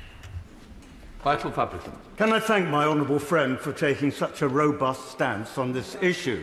But could I invite him, because there is some concern that he makes it absolutely clear that the despicable action of P&O ferries is not connected in any way with P&O Cruises, which is a completely separate company owned by a separate organisation, because they are concerned that they may lose bookings as a consequence. My right honourable friend is absolutely right. There is no connection between P&O ferries and P&O cruises whatsoever. They are wholly separate organisations, separately managed. No blame whatsoever for the actions of P&O ferries attaches or should be seen to attach to P&O cruises. Clive Afford. Thank you, Mr. Speaker. The Chief Executive of P&O came into this place where the laws of the land are made and told us that he broke those laws, and it did so in a premeditated way. Then compounds the situation by going on to then to show scant regard for safety measures on his ships, resulting in them being impounded. So, knowing all that, doesn't the Minister think that the Chief Executive deserves to be summarily dismissed? And shouldn't he be making sure that that's done immediately, regardless of any package that he's going to bring forward? I share the Honourable Gentleman's state of shock at the statement that was made by Mr Hebblethwaite in front of the Select Committee last week. I share that entirely. The Secretary of State and I also share the view that his position is untenable, and said that to him that he ought to go, and I'd urge him to take that very seriously on board. Christian Muffles. Thank you, Mr Speaker. My honourable friend from Hull East is absolutely right. These aren't redundancies because the positions aren't redundant. They still need crew to man those ships. But the fact remains that it is still cheaper and quicker and easier to sack British workers as opposed to workers anywhere else in Europe. So when he brings forward this package, will he also have a discussion with the rest of the government to say that the time has come for proper employment rights in the UK? So I take on board entirely the point the honourable gentleman makes. The most important thing that we have to do now is to make sure that these workers are seeing their rights protected and others in a similar position as to them. And any lessons that we have to draw in the wider sphere, government will be taking note at all times, but it will clearly be precipitate for me to make any commitment as what that might be at this time. John Cryer. Mr. Speaker, the Minister's been given example after example after example of fire and rehire this afternoon. Every member of this House, unless they've been living on another planet, is acutely aware of all those examples in the last 2 or 3 years. At what point is the government actually going to say, this is wrong, it should be illegal? Mr. Speaker, this isn't, as the honourable gentleman knows, really a fire and rehire situation. But we are absolutely clear that the way these workers have been treated is wrong, which is why I've said in no uncertain terms we're bringing forward a package of measures, and I'll be able to update the House before the end of the week. Thank you, Mr. Speaker. Can the Minister confirm if the Government has received advice from the Insolvency Service? And if so, can he confirm that P&O, simply by not notifying the flag states of these intended redundancies within the prescribed time limits, means that they would have committed an offence which could and should lead to an unlimited fine being imposed? And if not, will the Minister bring forward legislation to correct the position retrospectively and make that unlimited fine happen? Mr. Speaker, it wouldn't be normal for any minister to comment on legal advice that's given, but I share the honourable lady's concerns, which is quite why we've asked the Insolvency Service to investigate in these circumstances. And of course, I take on board the suggestion that she makes, as I do from all honourable members, and we will update the House on what that package will be shortly. Richard Bogan. Thank you, Mr. Speaker. Dockers in Rotterdam refused to load freight onto a ferry in support of 800 unlawfully, illegally sacked P&O workers. Does the Minister support that action in support of saving those 800 jobs? And if so, why is it good enough for workers and trade unions in Rotterdam, but it's still illegal in this country to take solidarity action? Mr. Speaker, this is a government that is standing up for workers. We have been absolutely clear about our condemnation of the way that P&O workers have been treated in this case, and we will be taking action, which I will explain in due course. Nick Smith. Mr. Speaker, the P&O pension pot has a shortfall of £147 million. P&O's parent company, DP World, has previously sponsored a golf tournament to the tune of £150 million. So does the Minister agree with me that P&O's parent company should step in and pay up so that workers' pensions are secure for the future? Will he add this to his package that needs sorting out, please?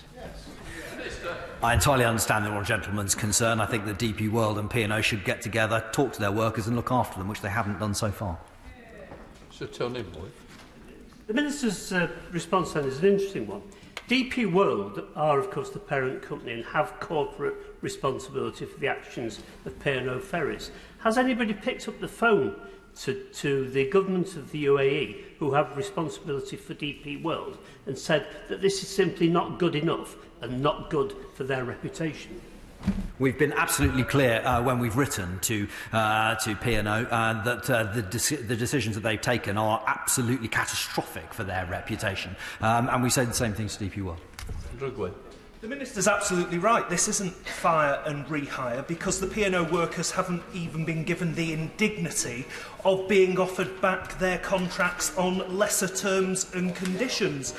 But the flippant disregard for the UK workforce, the contempt for the rule of law, and the disgusting abuse of foreign workers in what can only be described as slave labour isn't just wrong, it's not on. So I hope very much when the Minister comes back to the House with his detailed package, we won't just be tough on words, we will be tough on actions and tough on P&O. Yeah.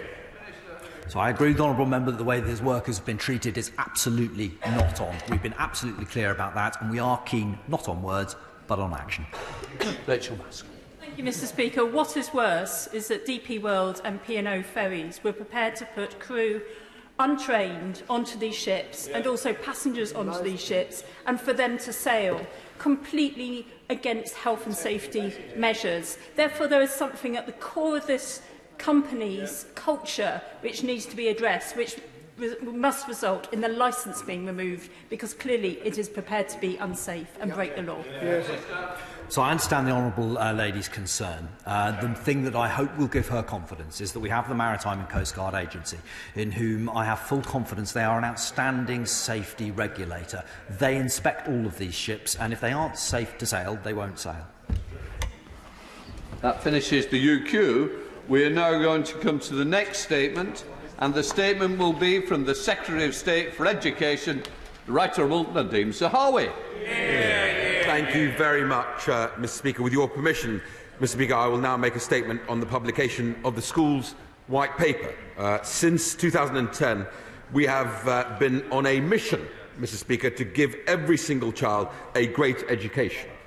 We have made huge strides, but we know that there is still further to go on that journey. Journey that my predecessors began, and I'm proud to lead today. Too many children, Mr. Speaker, still do not get the start in life that will enable them to go on and make the best use of their talents and abilities. Sadly, disadvantaged pupils, or those who have special educational needs, are less likely to achieve the standards we expect for them. Since 2010, we have been rolling out many changes to our education system, changes that have driven up standards and have lifted us up the league tables internationally, and have given us measurable evidence of what works. We will now put that evidence to use and scale up what we know will create a high-quality system for children, parents and teachers. We have an ambition that by 2030, we will expect 90% of primary school children to achieve the agreed standard in reading, writing and maths. In secondary schools, I want to see the national GCSE average grade in both English language and maths increase from 4.5 in 2019 to 5. By boosting the average grade, it shows a real determination to see all children, whatever their level of attainment, do better. A child who goes from a grade 2 to a grade 3, or a child that goes from grade 8 to grade 9, contributes to this ambition as much as a child on the borderline who may go up from grade 4 to 5. So every parent can rest assured that their child is going to get the attention they deserve, however well they are doing. It goes without saying that every child needs an excellent teacher, Mr. Speaker. This white paper continues our reforms to training and professional development to give every child a world-class teacher.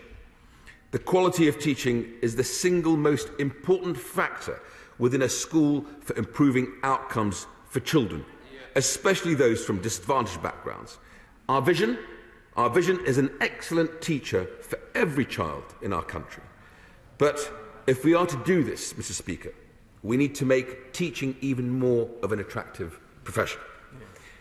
To make sure it is, we will deliver 500,000 teacher training and development opportunities by 2024, giving all teachers and school leaders access to world-class, evidence-based training and professional development at every stage of their career. We will also make a £180 million investment in the early years workforce. Teachers' starting salaries are set to rise to £30,000, as we promised in our manifesto, and there will be extra incentives to work in schools with the most need. World-class education also needs environments in which great teaching can have maximum impact, Mr. Speaker. Therefore, we will improve standards across curriculum, behaviour and attendance, making sure that all children are in school and ready to learn in calm and safe, supportive classes is my priority. All children will be taught a broad, ambitious, knowledge-rich curriculum and have access to high-quality experiences.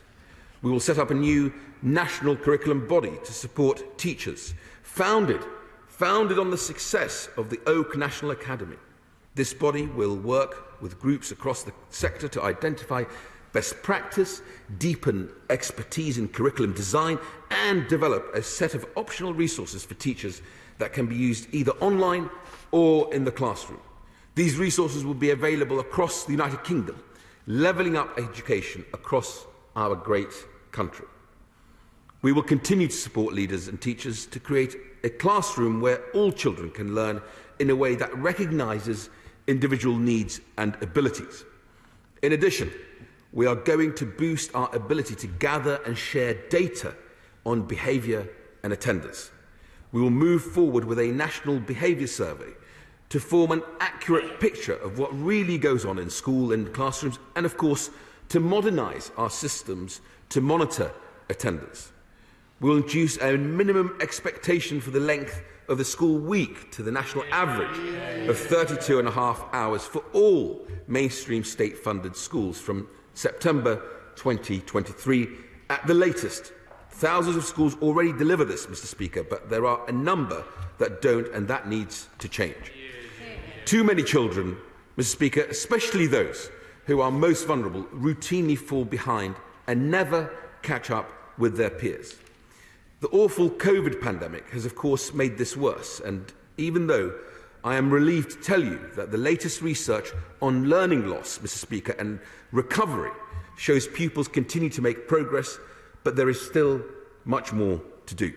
That is why today's white paper sets out our ambitions, a really ambitious plan for scaling up that recovery, building on nearly £5 billion recovery funding already announced. I know that my children, Mr. Speaker, are the most important thing in the world to me, and I'm not alone in saying this. All parents want their children to be happy and to grow up to a future that is full of promise. So I'm today making a pledge to parents. It is a pledge from me and from this government via schools to all families. The parent pledge is that any child that falls behind in English or maths will receive timely support to enable them to reach their potential. A child's school will let parents know how their child is doing and how the school is supporting them to catch up. Tutoring has been a great success, and it's that tutoring that is making a difference. It is here to stay, and we want to for it to become mainstream, Mr. Speaker, and a fundamental pillar of every school's approach to delivering the parent pledge. There will be up to 6 million tutoring packages by 2024. We know the approaches I have outlined make a huge difference to pupils. So I've asked myself, we have 22,000 schools in England. How do we ensure that these happen systematically in every school for every child? How do we get that consistency across the system? And it's become clear from my 6 months in the department, studying the evidence, that well-managed, tightly managed families of schools are those that can consistently deliver a high-quality and inclusive education. It is one where expertise is shared for the benefit of all, and where resources and support can help more teachers and leaders deliver better outcomes for children. With this in mind, by 2030, we intend for every child to benefit from being taught in a family of schools, with their school in a strong, and I underline strong, multi-academy trust, or with plans to join or form one. This move towards a fully trust-led system with a single regulatory approach will drive up standards. We want also to encourage local authorities, if they think they do well in running their schools, to establish their own strong trusts, and we will back them.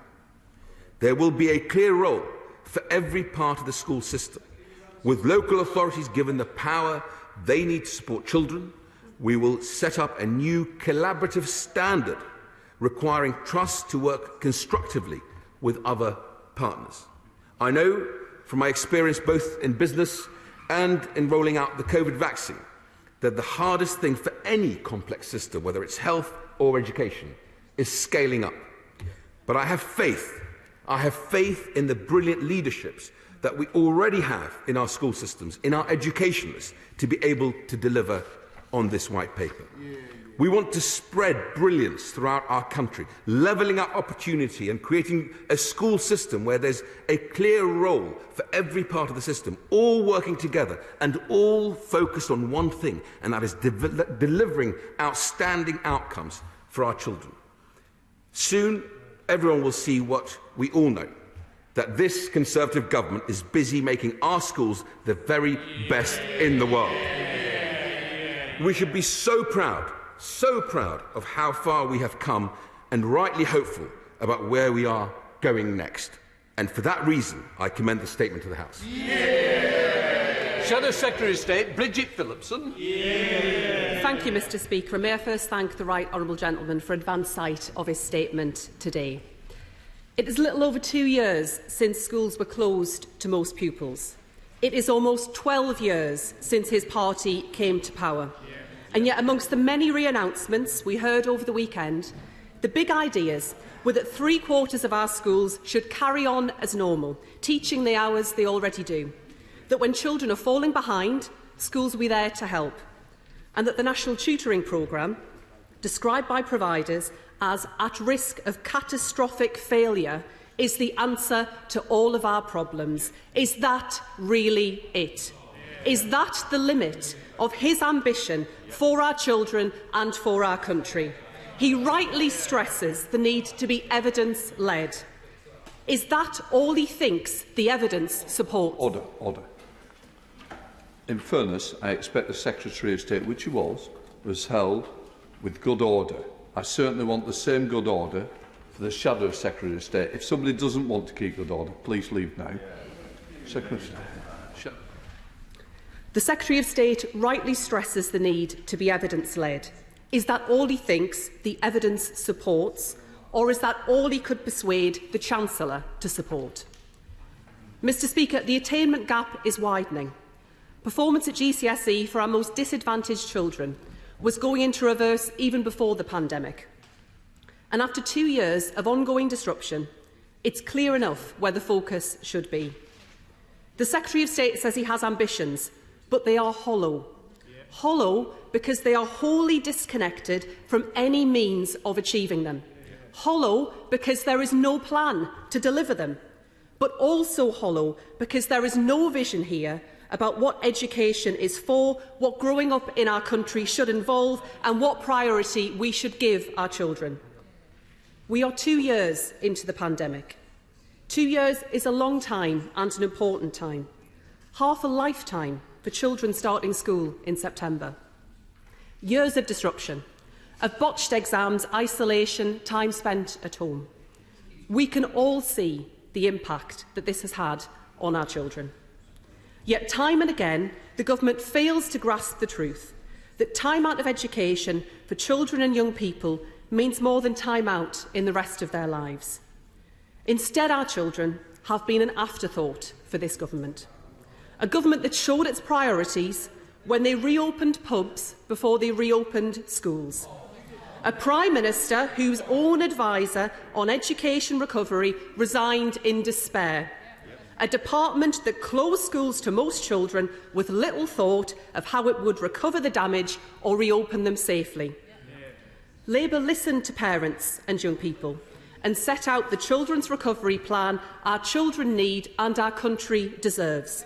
Breakfast clubs and new activities, quality mental health support in every school, small group tutoring for all who need it. Our children have waited long enough. When will they see a recovery plan that rises to the generational challenge staring us all in the face? Only today his department published research setting out that in reading in particular, pupils are falling further behind and the disadvantage gap is widening. But, Mr. Speaker, this is deeper than just the last 2 years. On these benches, we see the value and worth of every child. We see them as ambitious and optimistic, with dreams for their futures. We see the role of government in matching, not tempering that ambition. Education is about opportunity, and we want opportunity for every child in every corner of our country at every stage. We want childcare that is high quality, affordable and available, not a cost that prices people out of parenting. We want every parent to be able to send their child to a great local state school, which is why we would be launching the most ambitious school improvement plan for a generation, focusing on what happens inside the school, not the name above the door. We want to see teachers supported to succeed, not leaving the profession as they are, which is why we have set out plans for career development and thousands of new teachers, because the success and professionalism of our teachers enables the success of our children.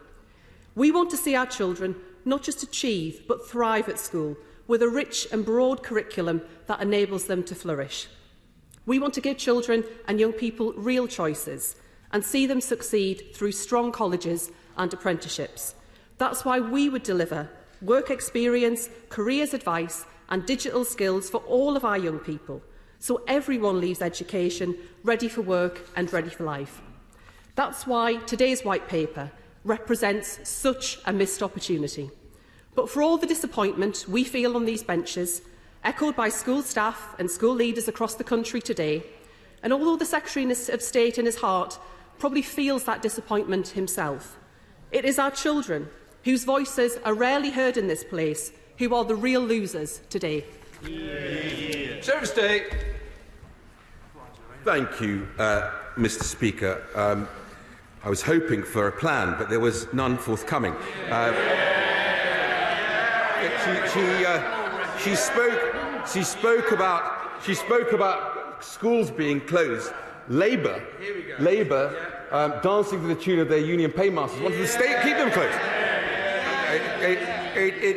If the lady, the honourable lady, thinks that's a plan, then maybe she should go and visit one of these schools, as I did with the honourable member in Newham earlier on today. If she had been with me at the Monega School with the brilliant leadership of Liz Harris there and her team, she will know that actually our reforms are working. That family of trusts of schools in a high-performing multi-academy trust is what is delivering for those children, 24% of whom are on pupil premium.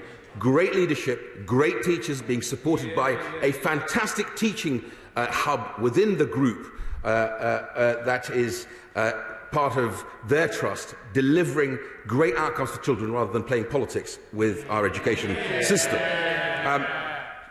I seem to recall that it was her leader who wanted, I think, schools to remain closed and, of course, wanted to pause the whole of the vaccination campaign so that we would lose 3 months before we vaccinate teachers. Of course, by not doing that, by many of his backbenchers going against him, we continued vaccinating, we protected teachers, and we got schools back open.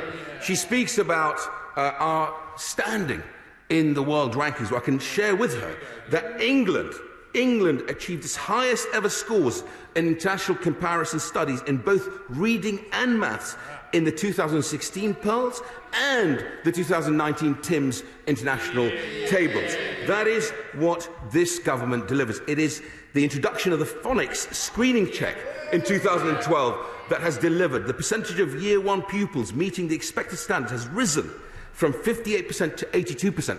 That is what this government is proud, a record of real delivery for young people in this country, with 91% achieving this standard by Year 2 in 2019. Of course, we've had a pandemic since then, and that 5 billion into recovery is making the real difference. Again, she questions the recovery and what the National Tutoring Programme is doing, which we have just announced has delivered a million tutoring, blocks of tutoring, that is 15 hours for those children. It will meet its targets because school leaders told us that they wanted a school-led pillar, as well as the other 2 pillars that are also delivering, and we have delivered that for them. And the evidence that we published today, that she spoke about, that since the spring of 2021, of last year, the evidence suggests that primary pupils have recovered around 2/3 of progress lost due to the pandemic in reading and around half of progress lost in maths. That is real delivery, Mr. Speaker. Chair of the the Select Committee, Robert Halfon. Thank you very much, Mr. Speaker. I actually welcome this white paper. I think they're at the beginnings of a long-term plan for education, especially with the special needs review coming out tomorrow and the care review. And I think that actually what you've done is begun to put a washing line for all those clothes pegs of different educational initiatives. I think the parent pledge and the catch-up plan is also really important. Could I just ask, the white paper talks about a knowledge-rich curriculum. Absolutely in favour of that, but what about a skills-rich curriculum alongside? And I see the skills minister watching carefully, one which would prioritise skills like oracy, financial education, technical and vocational education, reverse the huge decline in design and technology, and better prepare students for the world of work. And what does the white paper do for those children from care backgrounds, from excluded backgrounds, from special needs backgrounds who way underperform compared to their peers in terms of GCSEs? And we know the grim statistics. How will this white paper help them? How will the curriculum better prepare pupils for the world of work, as I mentioned? And what is he doing? Perhaps one of the most important priorities is to return the 124,000 Oliver Twist ghost children, possibly on our streets, back to school, who've not returned to school for the most part since the schools reopened last year. I'm grateful for the Chair of the Education Select Committee. I think he raises a number of really important questions. And he's absolutely right to identify that the Schools White Paper with the SEND Green Paper, which we'll consult on, that we will publish tomorrow and share with the House, and the Children's Social Care Review by Josh McAllister, really gives us for the first time the ability to knit together a system that delivers for all pupils, especially those with SEND and those that are most vulnerable in the care system. On things like financial education, my honourable friend, the Schools Minister, is looking at how we can take that further and embed that in the education system. But of course, he will also know that I walk around the country wearing on my lapel the TL, the technical level badge, because that is a fusion between the great work we've done on apprenticeships with A-levels. That is what we will do in terms of making sure children have those runways that their career path can take off on. And of course, he's right to remind us of the 124,000 children who are out of education, which is why, for the first time in our country, we will have a register to make sure we know exactly where those children are. There are many parents who deliver great home education, some of them in my own constituency that I've seen, but actually many children are lost in the system. We have to make sure we know where they are. I'm just going to say to the House, this has to finish by 5:15, so please help each other being short and sweet in questions as well as answers. Kate Green. Thank you, Mr. Speaker, and it's good that the Secretary of State has clearly been listening to the concerns of the profession, of parents and of young people since he came into post. But the announcements he's made today are, I'm afraid, underpowered because of the funding pressures that will continue in the system. Schools continue to face COVID costs, they continue to face rising salary costs, which are not being fully funded by the department, including, for example, the increased starting salary for new teachers, still on the horizon rather than delivered. They face rising energy costs, all the other pressures that organisations are facing, and particularly he will know that there is a particular funding pressure in relation to pupils with SEND. What is he doing to ensure that schools have the funds they need to rise to the ambitions he's set out today? I'm grateful for the Honourable Lady's question. She's right to say there are many pressures on schools at the moment. The funding we secured at the spending review was £7 billion, much of it front-loaded to this year and next year, £4 billion of that. Energy costs are rising. They're 1.4% of a school's budget. The big part of the budget is obviously the wages. But we're keeping an eye on what is happening to energy costs in schools.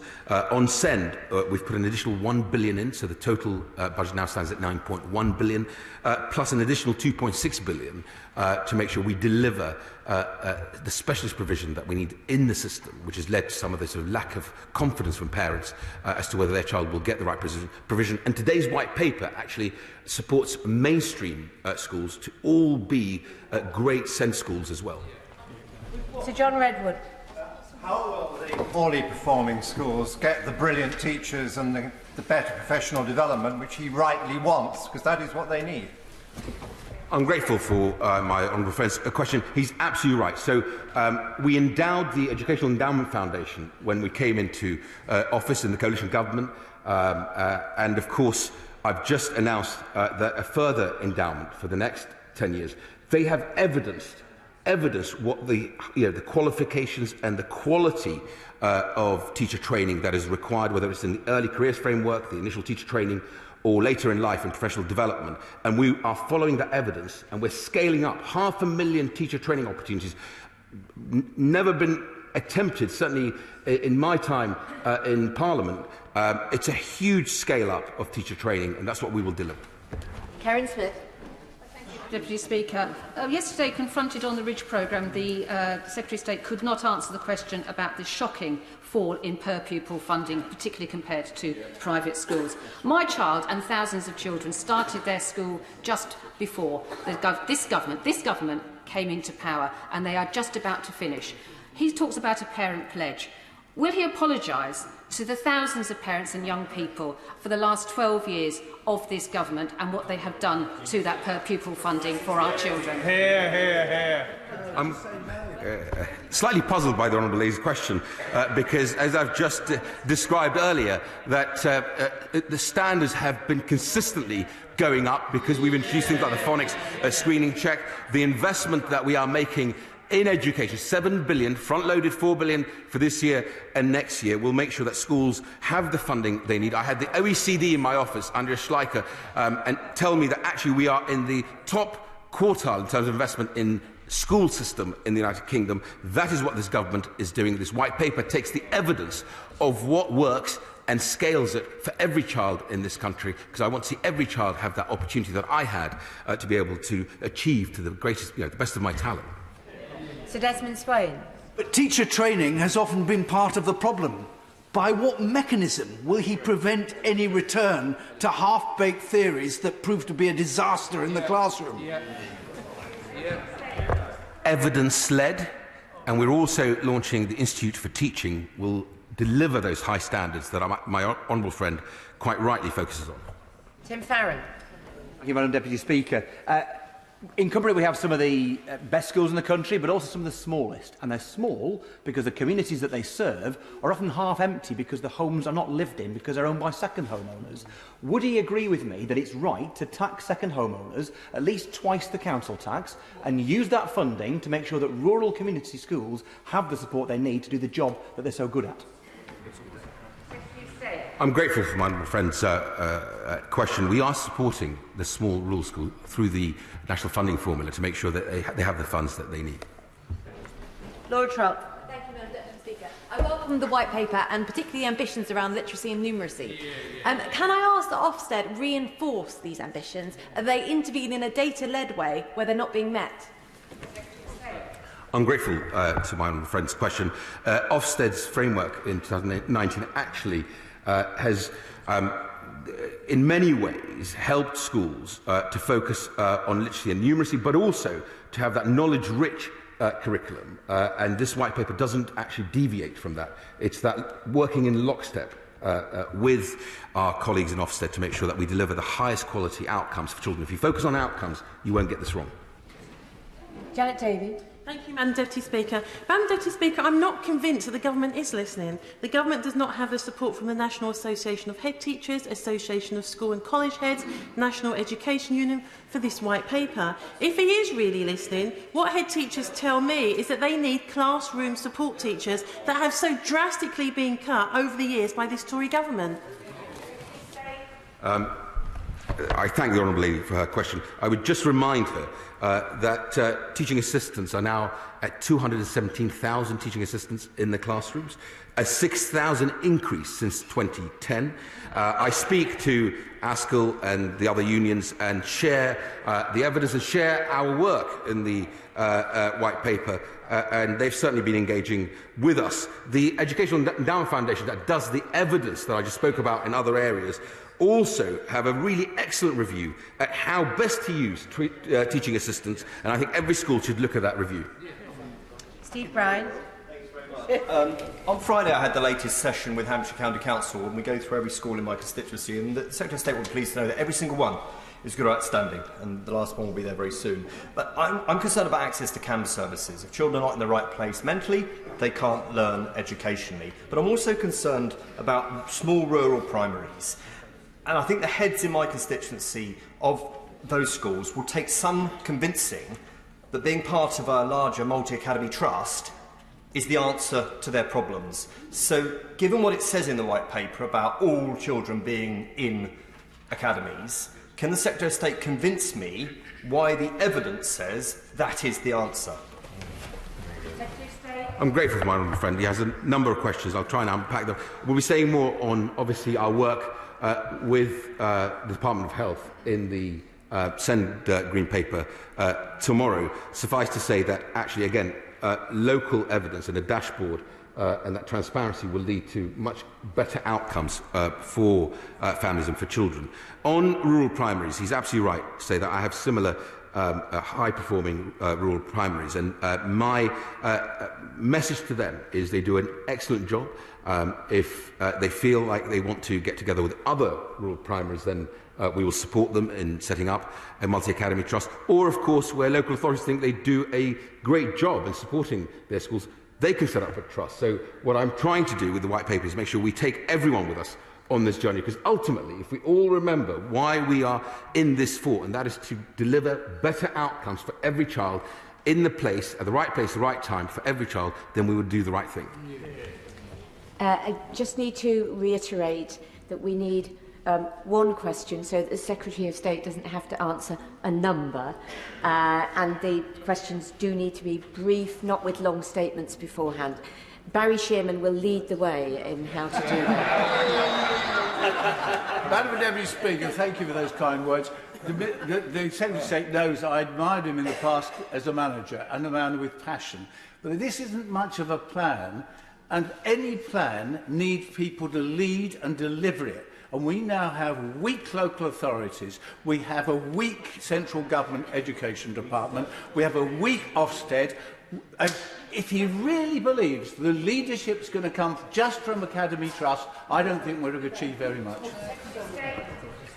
I think what this white paper will do will define what the role of each of those stakeholders that he just described is in the system. That clarity, and then the support for good leaders in local government, good leaders of multi-academy trust, good leadership. I would just push back slightly with respect. We have great leadership in Ofsted as well. We will deliver for those children that we all wanted to see, as I know he does deliver for. Mrs. Maria Miller. Can I welcome the white paper and the real focus of my right honourable friend on excellence in our schools. But we can only deliver world-class numeracy and literacy if schools are safe places to learn. And the government's own inquiry last year pointed out that every school should assume their students experience sexual harassment and online abuse at school. So will my right honourable friend include as central to his plans the culture in our schools and the rollout of relationship and sex education? She's absolutely right to highlight this issue.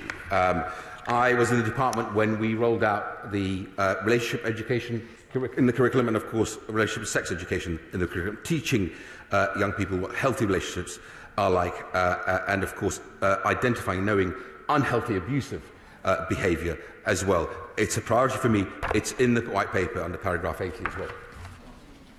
Dame Diana Johnson. Thank you, Madam Deputy Speaker. The Secretary of State spoke about levelling up opportunity, and in some of the most disadvantaged areas, and I include my own constituency in that, we have the excellent Hull and East Yorkshire Children's University, which provides a rich source of experiences and support for pupils and schools. And I wondered if the Secretary of State could say something about his plans to harness the expertise of organisations like children's universities to give them sustainable funding so they can really get to work with that levelling up agenda that the government talks so much about. Hear, hear. I thank the Honourable Lady for her question. That's exactly what this white paper will do. That's why the Institute of Teaching is so important to our plan. I'll certainly have a look at the Children's University she mentions as well. Anyone who wants to join us on this journey is most welcome, and we want everyone to come along because ultimately, if we deliver for every child, we've done something really great for the future of our country. Jonathan Gullis. Thank you very much, Madam Deputy Speaker. May I warmly congratulate my right honourable friend's white paper and thank him for the fact that Stoke-on-Trent is now an education investment area priority, which comes with additional investment for our local area. And also the fact that the levelling up premium to recruit and retain some of the best teachers across the country has been adopted from the Onward New Schools Network report that I did about levelling up education. But most importantly, we want some of the best multi-academy trusts who are too long clustered normally in the south to come up to Stoke-on-Trent. How does this white paper enable that to happen?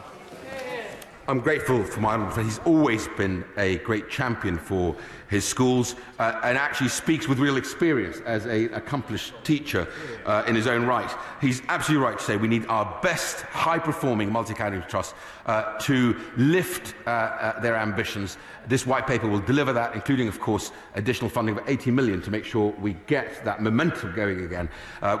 We're about to announce our 10,000th academy. We've got 22,000 schools in England. I am ambitious for every part of the country, and we will deliver that in Stoke-on-Trent as well as other parts of the country as well. Stephen Timms. Thank you, Madam Deputy Speaker. I congratulate the Secretary of State on his choice of Monaga Primary School for his speech this morning. Will he... some multi-academy trusts, though, are a bureaucratic mess at the moment. I welcome his proposal to allow local authorities to set up and lead trusts. Will he... does he have plans, as has been reported, also to allow schools to exit from MATs that don't suit them and to increase the accountability of trusts to local authorities? Yes, we do, Madam Deputy Speaker. The white paper speaks to this. We will consult on the regulatory framework around trusts, and the best performing trusts have the confidence to join us and make sure that we get that framework right. Stephen Hammond. Deputy Speaker, 15% of children have special educational needs. Could my right honourable friend set out how he intends to ensure that any conclusions and reforms from the SEND review are aligned and implemented alongside this white paper? I'm grateful for my honourable friend's question. That is exactly what we have done, and I hope we can demonstrate that in today's work, but also tomorrow's Green Paper, the knitting together of how we deliver that support to parents with children with special educational needs in our mainstream education system, because actually every mainstream school should be a great SEND school, and of course the work we're doing on alternative provision as well. We'll set out more details tomorrow. Nira Wilson. Thank you, Madam Deputy Speaker.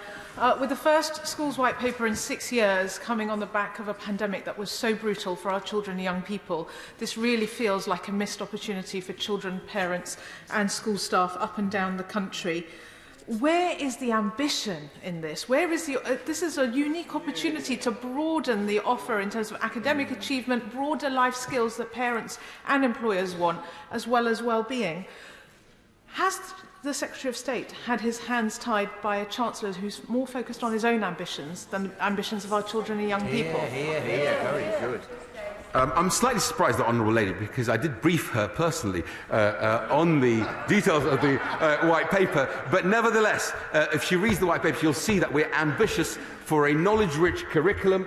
We also have made it very clear in the white paper that we will have a strategy for everything, from sport to music to culture, because it is that evidence of everything from extracurricular activities to pastoral care and behaviour that makes the real difference in the high-performing families at school, which I want to see in every part of the country.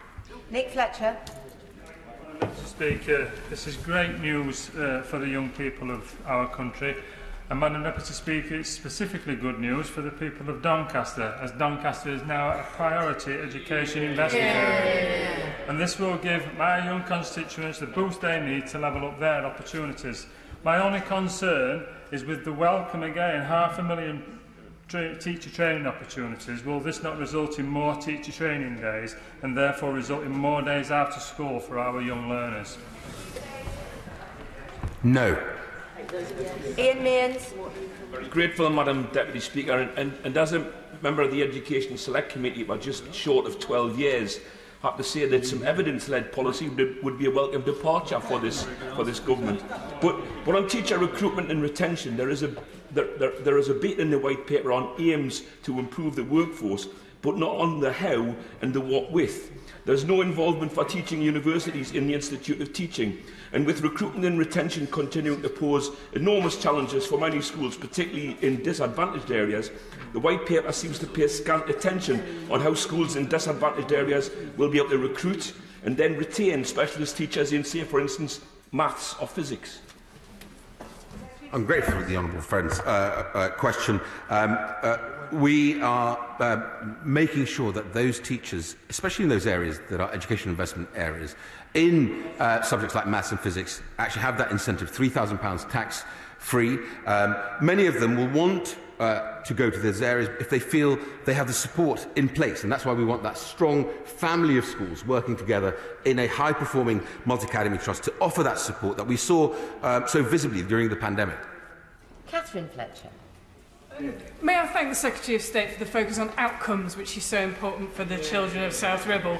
3 of South Ribble's primary schools have joined with 2 primary schools in South Ribble Borough to form an Axia, let me get this right, Axia Learning Alliance, which is a cooperative trust. Now, I confess I know very little about those, so is the Secretary of State and his ministers going to be considering this as part of his future proposals? I'm grateful for my honourable friend's question. It is through that family of schools, the multi-academy trusts that are tightly managed and high-performing, that we think we can deliver the greatest outcomes for children. I would happily look at what her schools are doing in their area, but it is that strongly held together, really well managed, sharing evidence that delivers the outcomes. His white paper says it marks the start of a journey. Quite why it's taken 12 years to start a journey to raise standards will be beyond the understanding of most parents, staff and children. If he wants to learn from the evidence of successful and sustained improvement in schools, will he apply the lessons of collaboration and support from the London Challenge, which transformed education standards in the capital and didn't involve a name change on the badge above the door? I will look at any evidence and learn from it. I would just remind my honourable friend that he speaks about what have we done. In 2019, 65% of Key Stage 2 pupils reached the expected standard in all of reading, writing and maths. Now, we want to go much further. We want to go to 90%. But that was, in 2019, a 7 percentage point increase in reading and 9 percentage point increase in maths. Since 2016, that is what we've done. Martin Vickers. Madam Deputy Speaker, I welcome my right honourable friend's statement, and particularly welcome the focus on multi-academy trusts, of which we have some very successful ones in northern Lincolnshire. But education, like the rest of the public sector, find it very difficult to attract the best quality professionals to that part of the country. Could my right honourable friend give an assurance that there will be some focus on that, and he will work with the schools and the councils to achieve that? Yes, very much so, and that's exactly why in the Levelling Up White Paper, Madam Deputy Speaker, you will know that the most valuable resource on earth is human capital, and that is why we are flexing the system towards those education investment areas and education investment areas plus to deliver those high quality, highly qualified teachers to make sure those schools get the benefit of other schools around the country. I don't believe that people are less talented in Knowsley than those in Kensington.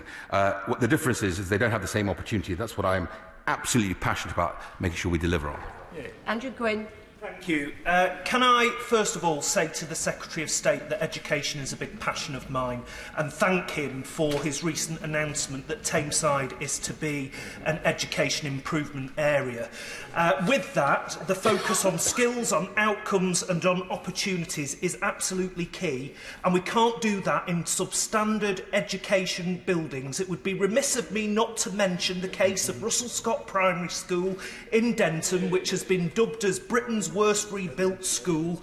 There's a bid into the Department for Education. Can we have that new school that those kids so desperately deserve? I'm grateful for my friend. I know he's passionate and I know he wants to work constructively, and I appreciate that. And I know the bid is in, I know the schools minister is looking at all bids, but he makes a very powerful point, and I would happily work with him because I know he'll care about the evidence, sadly unlike his front bench did. Mike Wood. Thank you, Madam Deputy Speaker. Having married into a family of teachers, I know how talented and passionate many of our teachers are, but we also know that many teacher training courses include very little content on learning difficulties or speech and language conditions.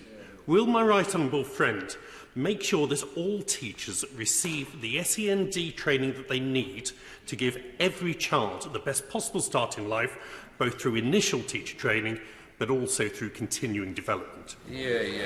Thank you very much. You raised a very powerful point, and we are considering an MPQ for special educational needs, as well as, of course, early intervention. He'll hear more about it from me tomorrow in the Green Paper announcement.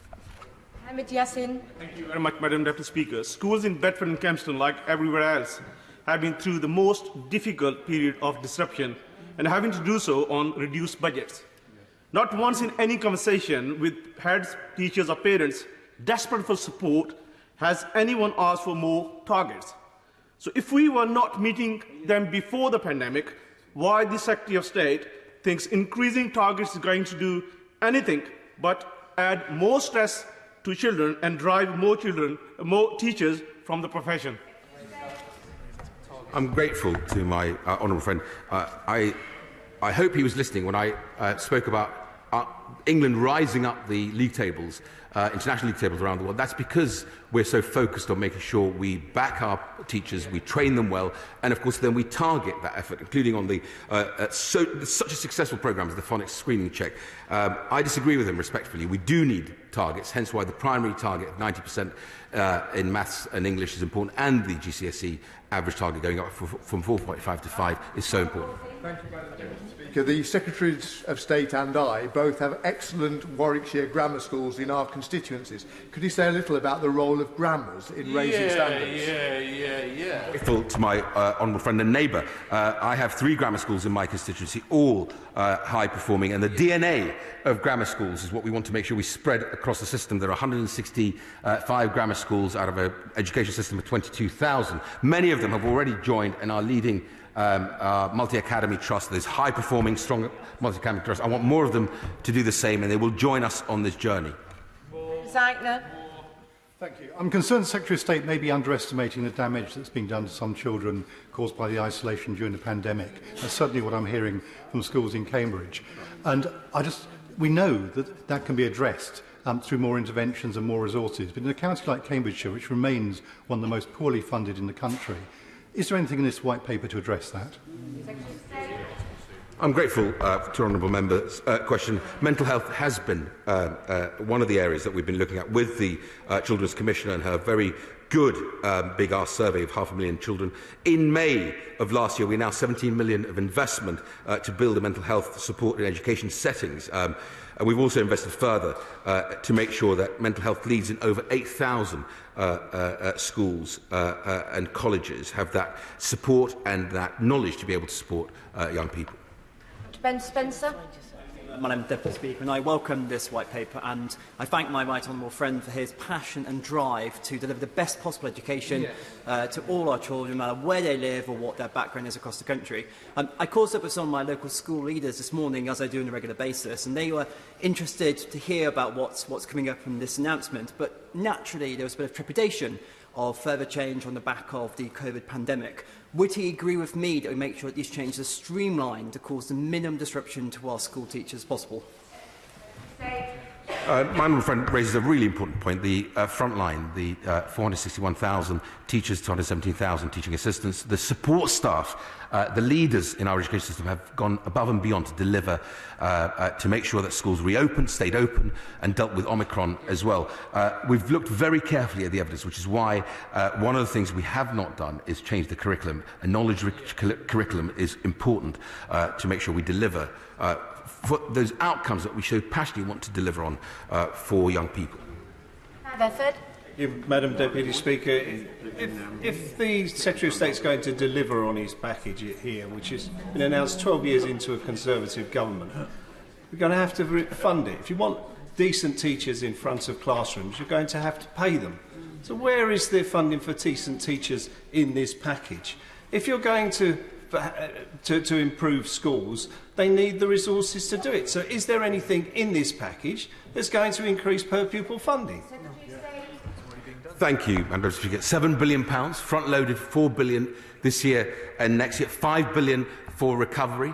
That is the investment, that is the commitment that we make when he, as I did this morning, speak to school leaders like the great head at Manega that I met today.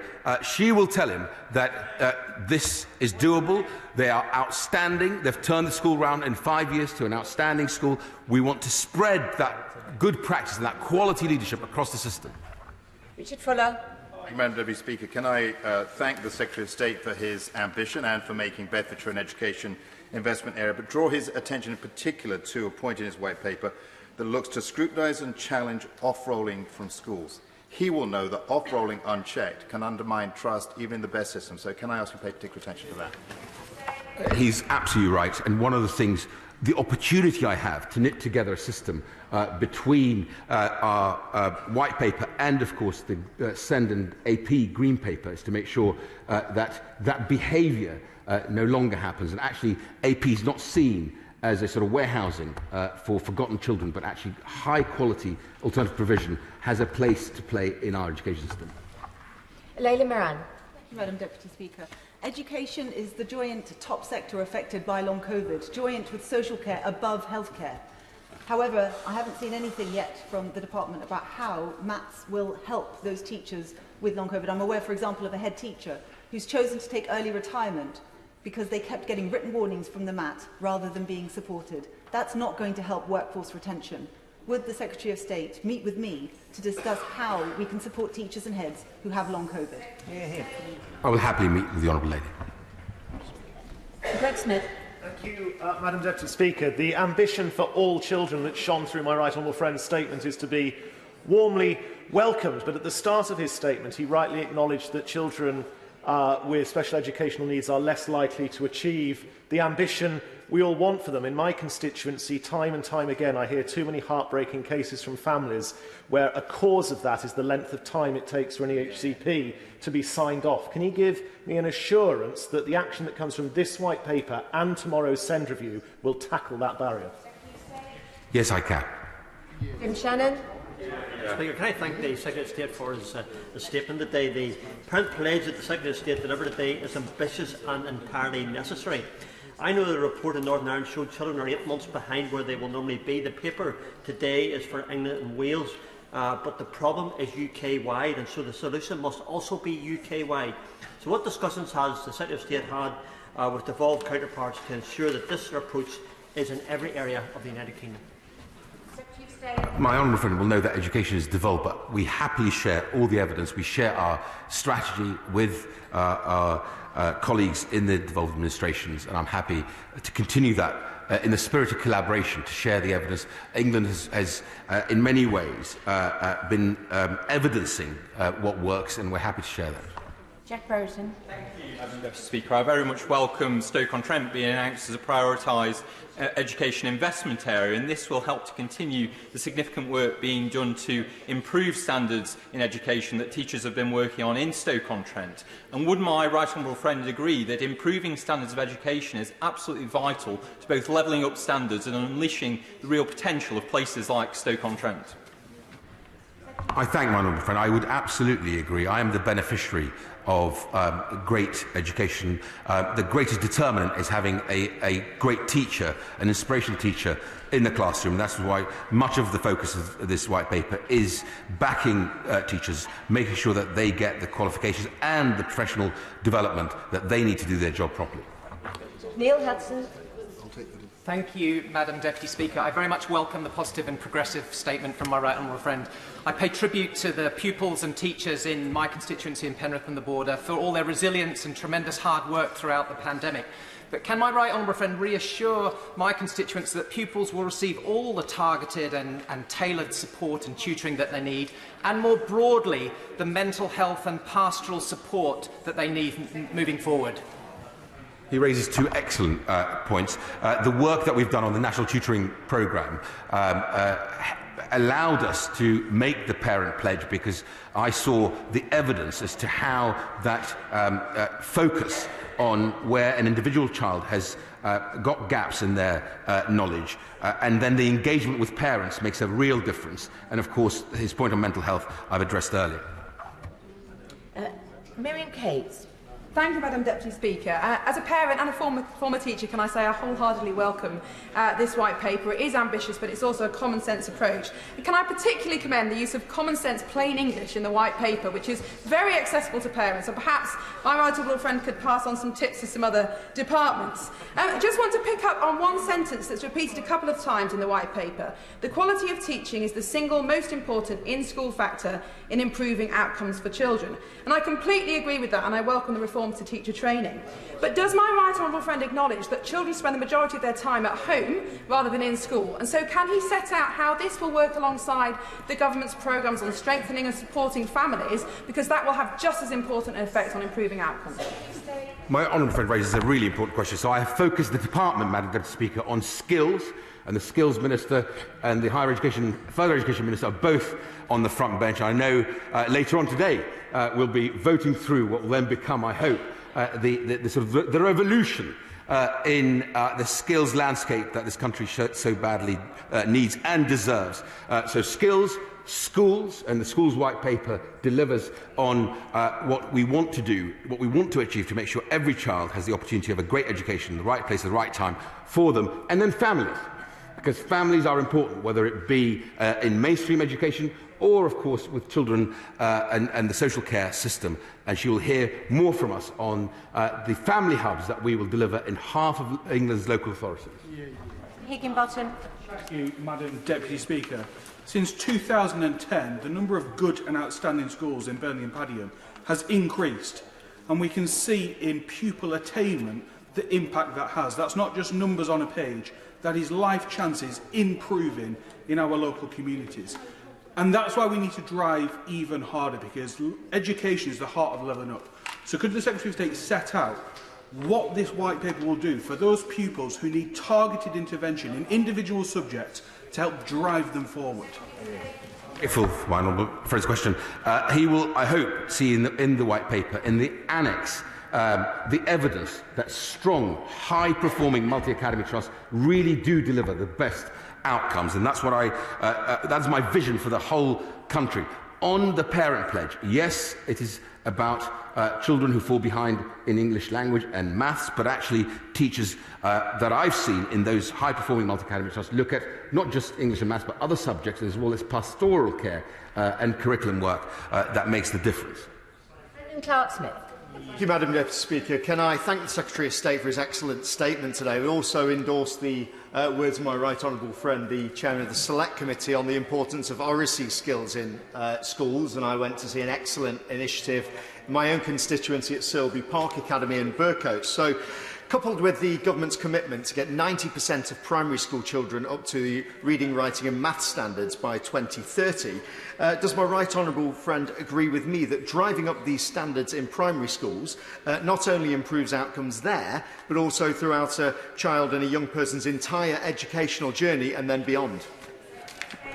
The wise words of a teacher and a great head teacher. I thank the Education Secretary for his statement, and we now have Foreign Secretary statement. Foreign Secretary Liz Truss.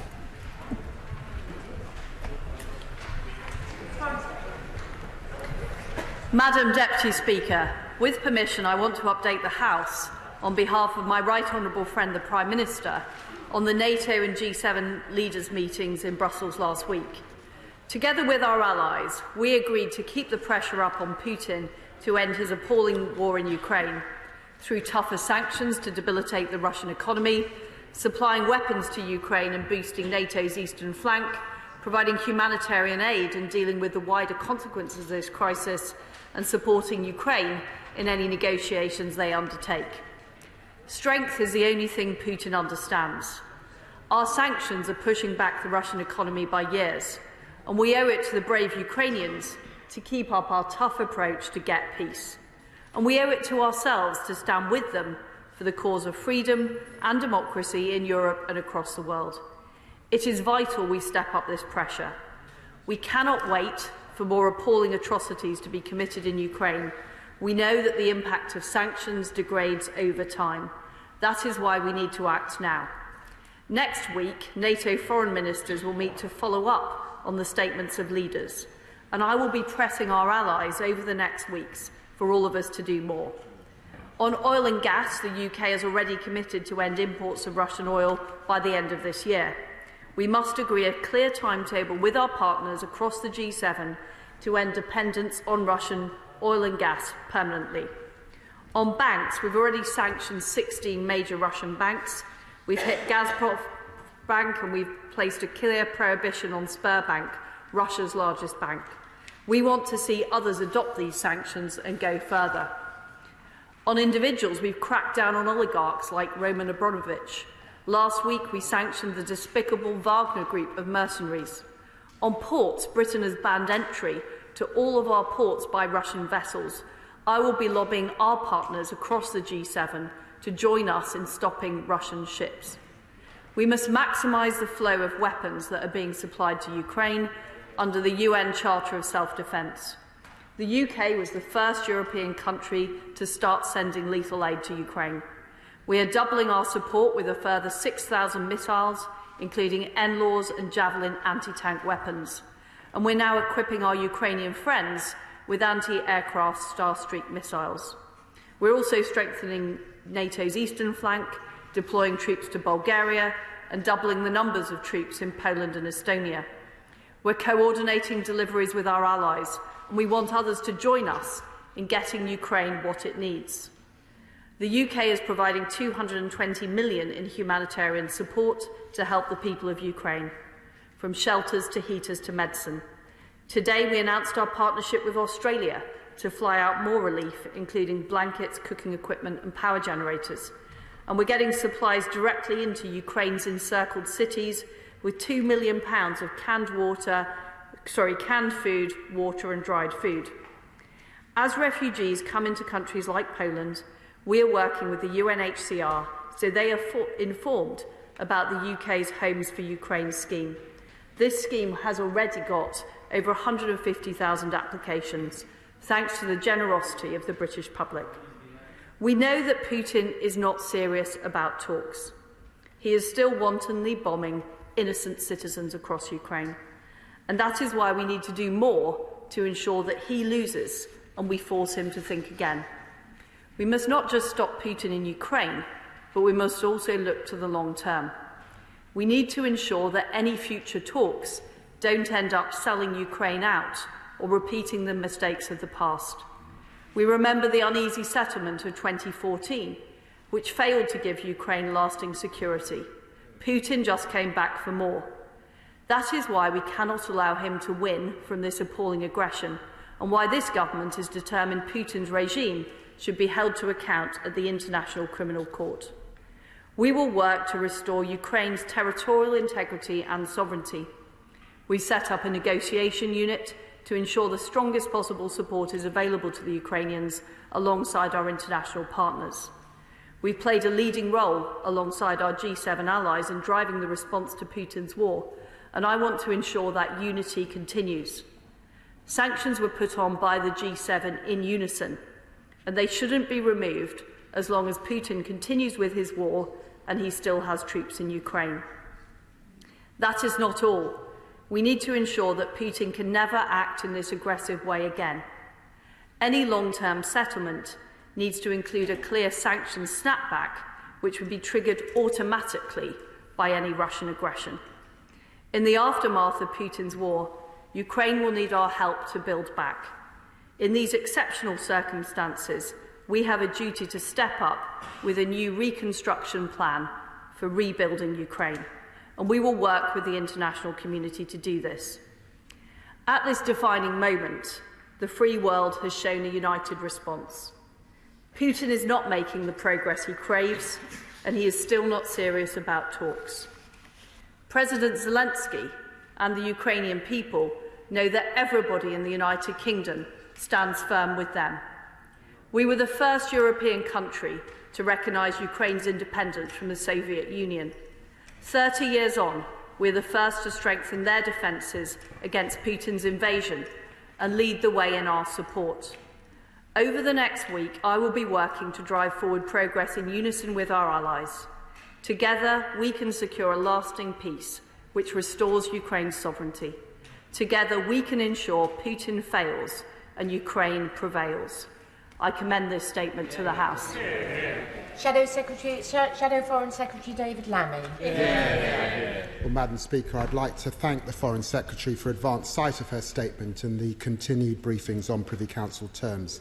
It's now more than a month since Vladimir Putin launched his barbaric and illegal invasion with horrifying results.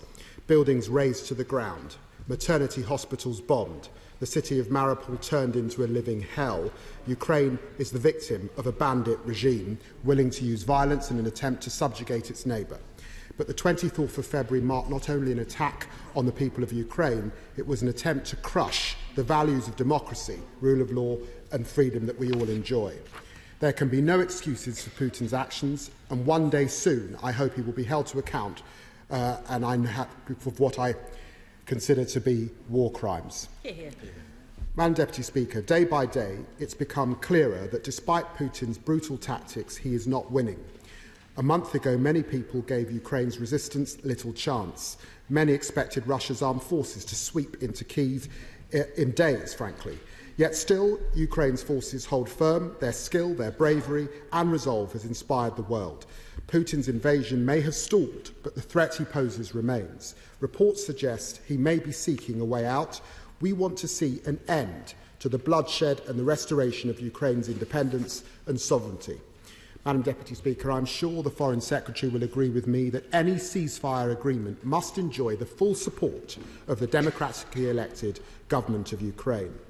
If an agreement is reached, there will be no return to the previous status quo in our economic relationship with Russia.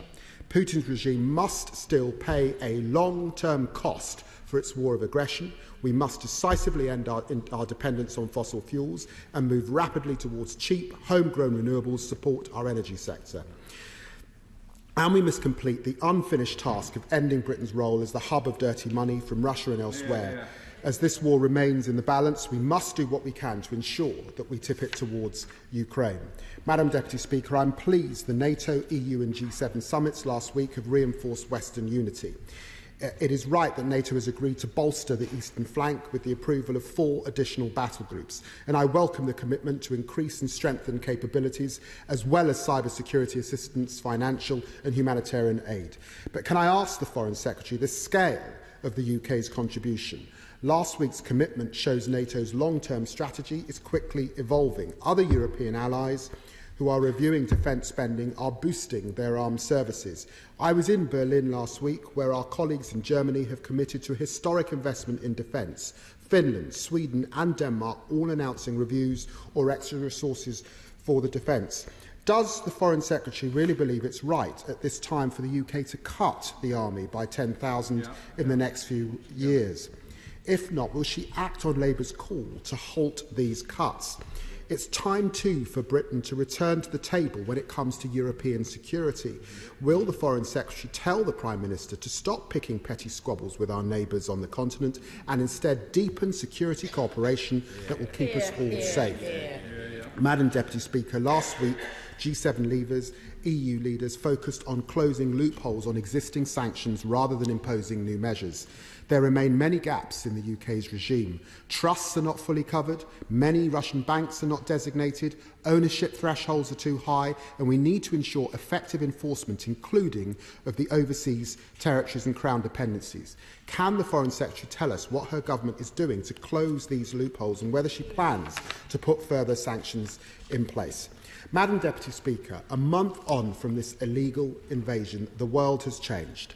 The unity across this House, this country and across the international community must endure. But the next few days and weeks will be crucial, and we send all our support to the people of Ukraine. As this war enters a new phase, we must all adapt and hold our nerves.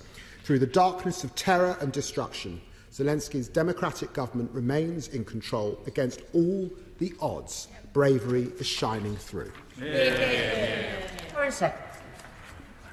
Well, the honourable gentleman is absolutely right. This is about the future of freedom and democracy. It's about the future of European security.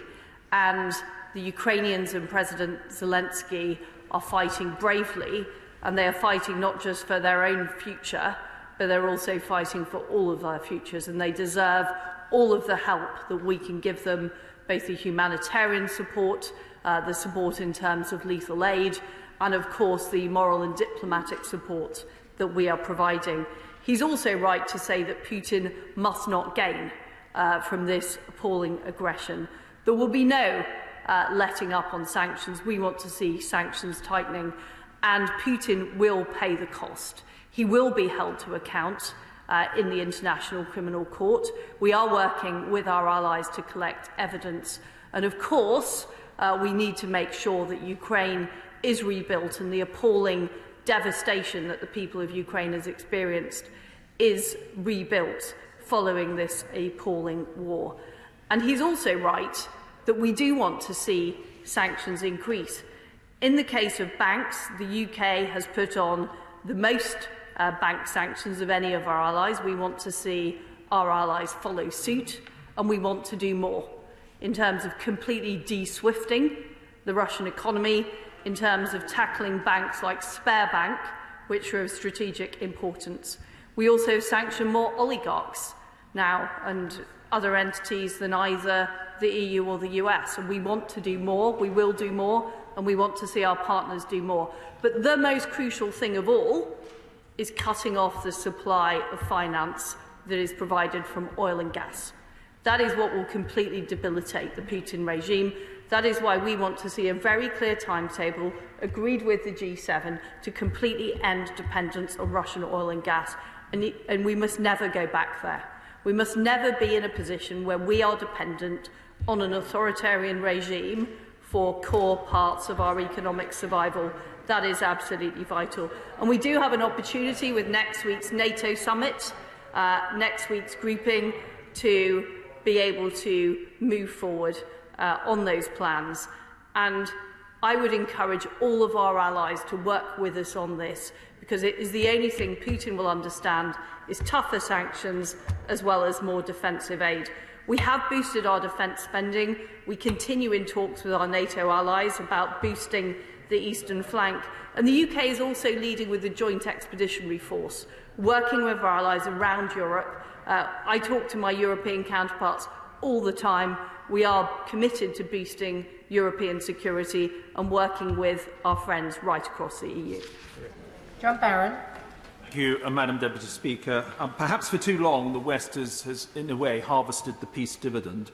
But there's no doubt now that we have entered a new era for the battle for democracy globally. May I urge my right honourable friend to do what she can within government, not only to make for a sustained and substantial increase in defence spending, but also to ensure that actually our soft power capabilities are also adequately resourced, for the very simple reason that George war should always be preferable to war, and we need to make sure it's sufficiently resourced, as I said. Well, my honourable friend makes a good point about the peace dividend. The reality is that right across the West, not enough was spent on defence. Meanwhile, the Russians were building up their armed forces, they were building up their military capability, and they were also building up their disinformation efforts as well. And one of the things I have done is re-established an information unit in the Foreign Office to tackle Russian disinformation, and we are working to get that information into Russia so that the people of Russia have a clear view about what is going on, not the propaganda from their government. And we're also working on expanding our soft power as well, whether it's through the BBC or other outlets, to get the truth across to the people of Russia. And as to his other point, I'm sure it's an issue that he will be raising with the Chancellor at Treasury Questions very soon. SNP spokesperson Alan Smith. Thank you, Madam Deputy Speaker. I'm also grateful for advance sight of the statement, and would also commend the Foreign Secretary on the very open approach that she's taken to briefing parties across the House on this crucial issue. The SNP stands part of the international coalition to defend Ukraine and defend international law, so I do welcome the coordination across the EU, G7 and NATO as well. We support the provision of arms and the further provision of arms to Ukraine. We support particularly the establishment of the negotiations unit to help the Ukrainians negotiate properly. I share her scepticism about President Putin's good faith, but let's remember every single Cold War dispute did end with a negotiated outcome of some sort, so that we do need to keep up that support. I'd also very strongly welcome the support for accountability for war crimes, which we do need to think towards the peace at the end of the war. On sanctions, I'm glad to see that this is ramping up. Can she confirm to the House that the intention is to mirror across the G7 and the EU, one person or bank being sanctioned in one territory is going to be mirrored in other territories, and when will that be achieved? I appreciate there's different legal backgrounds that we're all coming from on this, but I think it is important that we set a timescale to matching each other's sanctions. On refugees, this is where there is a considerable difference between the SNP and the government on this. We would have far rather seen the UK mirror the EU's approach by waiving visas for 3 years. We think that would have been generous and proportionate. That was not the case. So I welcome the fact that the Homes for Ukraine scheme has had 150,000 applications, but I think the far more meaningful statistic is how many of them have actually been fulfilled. Can she tell us that? And if she can't tell us that, then I think we need to do a little bit less self-congratulating about the Homes for Ukraine scheme. And I do say that constructively. Does she share my concern that the Home Office needs a lot more resource to process these applications properly? And can she confirm that that discussion is underway? I'd also, on a more general point, to close, Madam Deputy Speaker, would she agree that the integrated review is now rather badly out of date? And would she give us any indication on thinking within government about updating and refreshing it? Because it strikes me that needs to be done rather urgently. Thank you. So first of all, on sanctions, I think it's worth saying that we are aligned with our allies on key areas of sanctions already, including banning Russian state and private companies from capital markets, in terms of also areas like stopping the Russian government from raising sovereign debt. In areas like oligarchs, we have now sanctioned more oligarchs than either the EU or the US. And we've also sanctioned more banks than the EU. So what we want to achieve next week is we want to see a levelling up across all of the sanction areas. Some of that will mean other countries following what the UK has already done. So, for example, we've banned vessels from Russian vessels from UK ports, which I remember discussing a few weeks with the Honourable Gentleman. And then we all need to go further. So I'm very clear we should all go further in terms of SWIFT. We want to see a complete ban on the Russians' use of the SWIFT system, but we need to keep going with our allies, and that is the work that we are doing, putting pressure, working with our allies, because in the case of oil and gas, many European countries are heavily dependent on Russian gas. They do need to find alternatives. We are helping and working, as are the United States. This is very much a team effort. On the issue he raises about the Home for Ukraine scheme, I know that my Right Honourable friend, the Community Secretary, will be issuing new information about that later this week, and I'm sure the Honourable Gentleman will be very keen to attend his session to hear more details. Croft. Deputy Speaker, my honourable friend mentions the BBC. Well, the top of the BBC news this morning was that an actor had walloped a comedian at an American awards ceremony.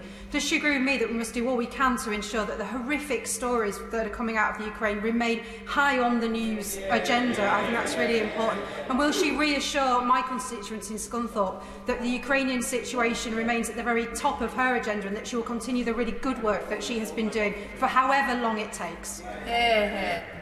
Well, I think my honourable friend makes a very good point about the priorities that people put on various events. What we have seen, the appalling aggression we have seen in Ukraine, is an epoch-defining moment, and we will absolutely not forget it, and we will not make the mistakes of the past of ignoring and normalising Russian behaviour. This is the time we have to make sure that Putin loses, and we have to tackle Russian aggression for the long term. And I will continue to work on that together with our allies across the world, and we will not let this issue drop. Tony Lloyd. Madam Deputy Speaker, can I point out to the Foreign Secretary that most of Ukraine's neighbours are protected by EU and NATO membership. One that isn't is Moldova. And Moldova has already taken in huge numbers of refugees. Would you agree with me, particularly because of the situation of Transnistria, it's vitally important that we're also able to offer some support to the democratic Moldovan government, who shares our values and aspirations, but is in a very powerless state? The honourable gentleman is completely right about Moldova. We're working very closely with our allies to provide direct support to Moldova and also help them with the refugee situation. This is something that we discussed at the G7 meeting, and we will be working further on over the next week. Sir William Cash. His honourable friend rightly refers to the necessity for a clear timetable with respect to Russian oil and gas. But in particular, I would like to ask her a question about the German issue, because Germany does have a vast dependence upon Russia. The amount of time that it is going to take to get it right, if it ever is got right, is going to be considerable. So what is the problem? How is the problem going to be resolved in the short term? Because the problem for Ukraine is short term, and the quicker we resolve it, the better. And the problem is that Germany effectively is bankrolling Russia at the moment. Well, I've been talking to my German counterpart, as has the Energy Secretary, about what can be done to work with Germany to help them move away from Russian gas, Russian oil and Russian coal. And in fact, the United States have also been working with Germany in the EU on supplying LNG. And Germany have undertaken a complete change in their energy policy and defence policy. They're now investing in new LNG terminals. They're looking at where else they can get that energy from. And we are very, very keen to work with them, and indeed other European countries, because we cannot be in a position where Europe is dependent on Russian gas. That does not help the security for the German people. It also doesn't help the security of the British people. So it's in our interest to work together to end dependence. Leila Moran. We can't all help but be moved by the scenes that are still going on, not least the 300 killed in that theatre just last week. And the 3.8 million who have now crossed into borders nearby, many of them will have ties to our country, and we should all be proud of every single person who said they want to take someone in. But she will also know that many are struggling for means. They left with nothing, and to get to this country, they would even struggle to get on a flight. Is the government considering chartering airlift flights from the border so that those who can get through the mire of paperwork we put in front of them, that the Liberal Democrats put on record shouldn't be there, but they are, can then get to this country and take up those safe homes that have been so generously offered? Well, we are working to support people who do want to come to the United Kingdom through the family scheme and also the Homes for Ukrainians scheme. In fact, there is considerable transport being offered. Wizz Air are offering free flights to the United Kingdom. There are free Eurostar journeys as well. We're working with the UNHCR to make sure that information is available. So at present, the issue of getting to the UK is being resolved, and as the Honourable Lady says, we are making sure those visa processes are happening, and that is the responsibility of the Home Office. Julian Lewis. Deputy Speaker, will she make sure that a reasonable proportion of the extra £4.1 million that the government has rightly given to the BBC in respect of the World Service is earmarked for the BBC monitoring service, and in particular the Russian and Ukrainian parts of the monitoring service? Yes, I will make sure that's the case. Brennan. Thank you, Madam Deputy Speaker. I'm afraid the system isn't humane that she's outlined. My constituent's mother-in-law is in Dublin, just an hour, less than an hour's flight from Cardiff, and can't come to stay with her family in Cardiff because they're on a global talent visa for the next 2 years and therefore don't qualify for the family scheme. And they're being told to apply under the Homes for Ukraine scheme, which is ludicrous since they're in rented temporary accommodation whilst they're here. Can she have a word with her ministerial colleagues in the Home Office to stop this nonsense and allow people in on what every member of this House, if they were the constituency MP, would say the same as me? It's absolutely ludicrous, and can they do something about it? Well, I'll certainly happily take forward the Honourable Gentleman's case with the Home Secretary. Randell. Deputy Speaker, can the Foreign Secretary say a little bit more about the humanitarian aid? Because, as she's aware, many volunteers, such as those at the Ukrainian chapel in my constituency, have effectively stood back from the enormous efforts that they were making in trying to get necessities to Ukraine and the countries surrounding it. And I'm sure they'll want to be reassured that the humanitarian effort by the government and indeed by the Disasters Emergency Committee is actually delivering what they would want it to do. Well, I can tell my honourable friend that the DEC appeal has now raised over £200 million and that we are deploying our aid into Ukraine. I've talked about the work we're doing with the Australians. We are supplying food into the encircled cities as well. I think the biggest challenge is some of those cities, so it's actually a security challenge getting the aid into the cities.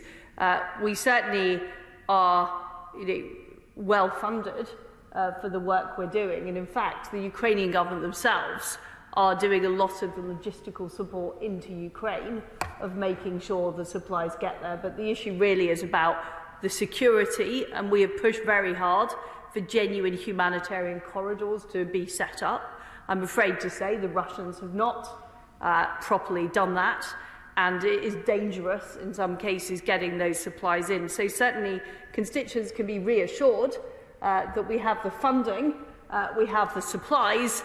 The key thing that we are working on with the international agencies is actually making sure it safely reaches its destination. That is the issue we face. Caroline Lucas. Thank you very much, Madam Deputy Speaker. Last week in an FCDO press release, the Foreign Secretary said that Russian intelligence services have targeted UK national infrastructure in what she called a calculated and dangerous hacking campaign, and that Putin is sowing division and confusion among allies. So when she rightly says in that same press release that she will not tolerate it, can she reassure the House that she is urging the Prime Minister and the Cabinet to open an investigation into the Intelligence and Security Committee's Russia report on Kremlin-linked influence in the UK? Will she admit that it's just simply not helpful that this report still hasn't been investigated?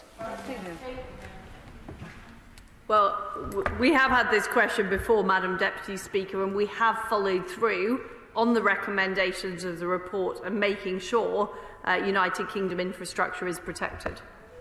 And Madam Deputy Speaker, can I commend my right honourable friend and the Prime Minister on the actions that they have taken in supporting Ukraine, recognised by President Zelensky, in both humanitarian aid, in lethal aid, and in providing the most supportive scheme for families in Ukraine fleeing those horrors. But does my right honourable friend recognise that or agree that there will be a consequence on the Western world that is calculated by President Putin, and that will be higher food prices, higher energy prices, and there will be an impact on the economies in the Western world? So can I ask my right honourable friend to continue to play a coordinating role to ensure that the Western world responds in the most robust way, and that all members of the House should come together in recognising the economic impact they'll have? Well, it's certainly true that the crisis is having an impact on energy costs, on food costs here in the United Kingdom.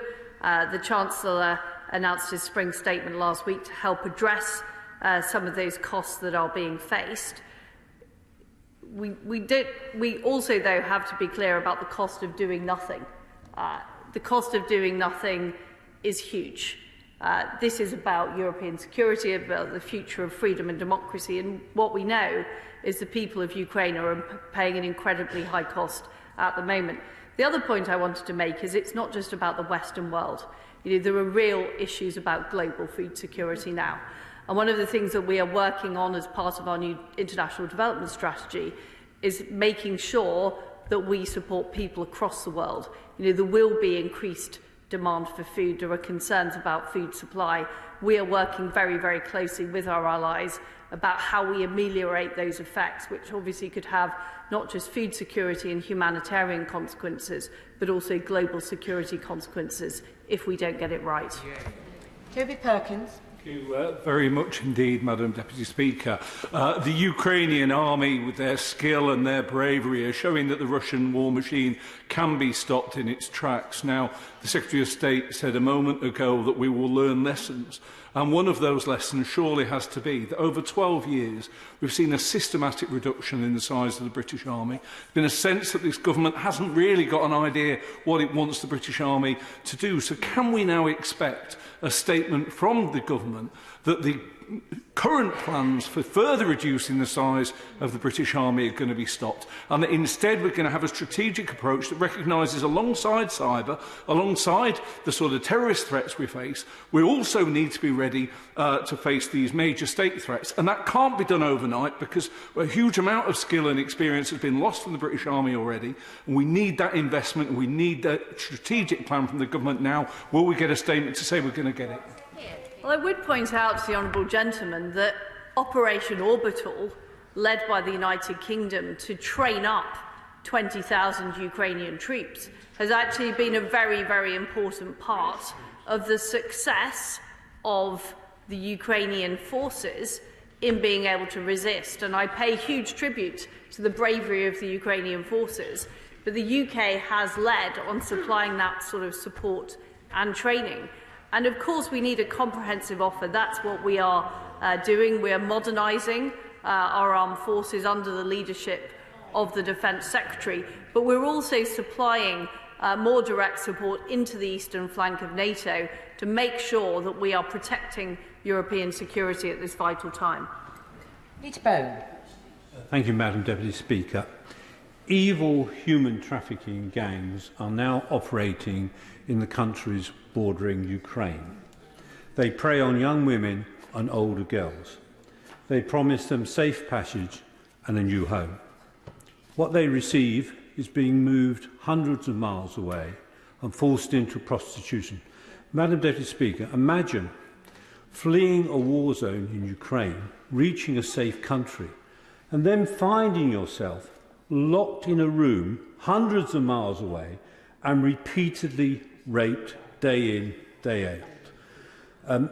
Madam Deputy Speaker, may I ask the Foreign Secretary what the government and NATO are doing about this? Well, my honourable friend has a strong record of standing up against the appalling actions by human traffickers, and he is absolutely right. There is a real risk at the border and people being threatened with this, women and girls being threatened with this appalling activities. This is a core part of what our humanitarian aid is supporting, the international agencies protecting this. Of course, these activities are also subject to war crimes investigation, the appalling rape accusations we're seeing taking place in Ukrainian cities as well. And the UK is leading on prevention of violence against women and girls, tackling sexual violence as a red line in war, and we will continue to do that. Jeremy Corbyn. Thank you, Madam Deputy Speaker. The UN Secretary-General, Antonio Guterres, has just issued a very strong appeal for an urgent and immediate ceasefire. What is the British government doing to support his call before there is more bombing, more deaths, more people driven into refugee status elsewhere? And could the UN be the medium for bringing about a longer-term peace conference which will bring about some degree, of, hopefully a real degree, of peace and security for people in the area? And would she also say something about the very brave peace activists in Russia who have risked a great deal in order to speak out against this war?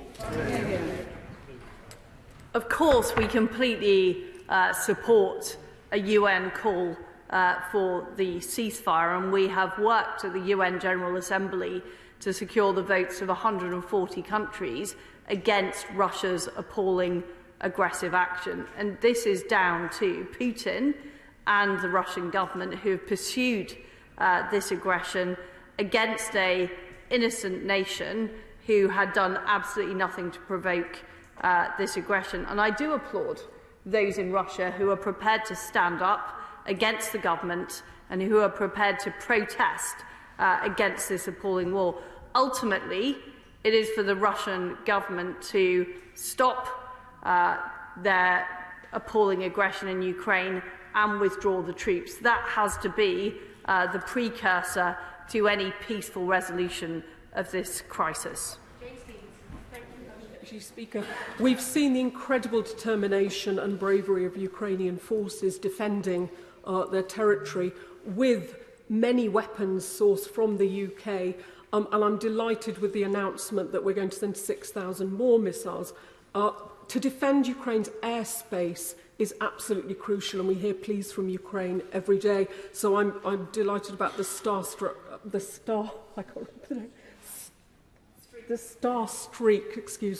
missiles that we're providing. Could my right honourable friend assure me that in her upcoming meetings with her allies, she will encourage them to provide similar defences to enable the airspace defence? Well, the weapons that we are providing, including the NLAWs and now the Starstreaks, are having a real impact in Ukraine. And these weapons are produced right across the United Kingdom. The NLAWs are produced in Belfast, so it's also contributing to jobs and growth across the United Kingdom, and it's a very important export for the United Kingdom.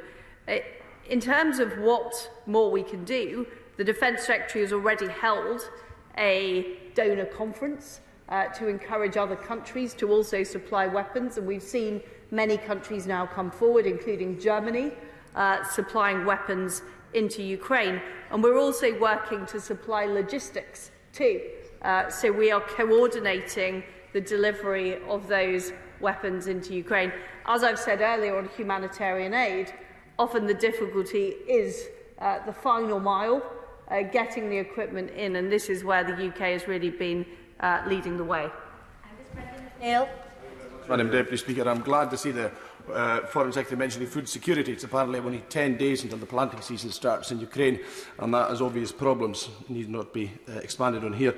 But she talked upon the need to go further and to do more. But unfortunately on refugees, the UK government has almost gone nowhere and done least.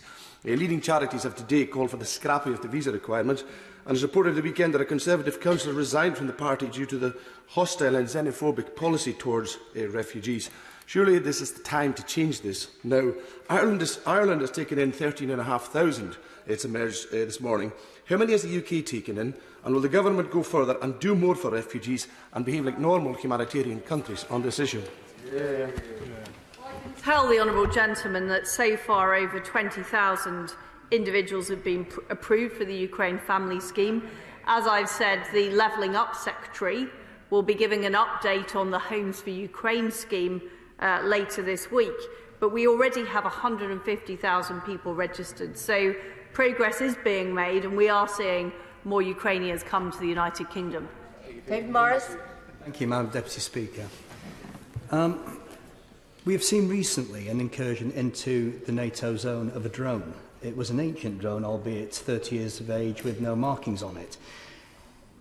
With the new conferences coming forward in the next few weeks, would it not now be pertinent to start asking for a safety fly zone so that we can protect our air zone on the borders of the Ukraine and Moldova and all the way up into the Baltics?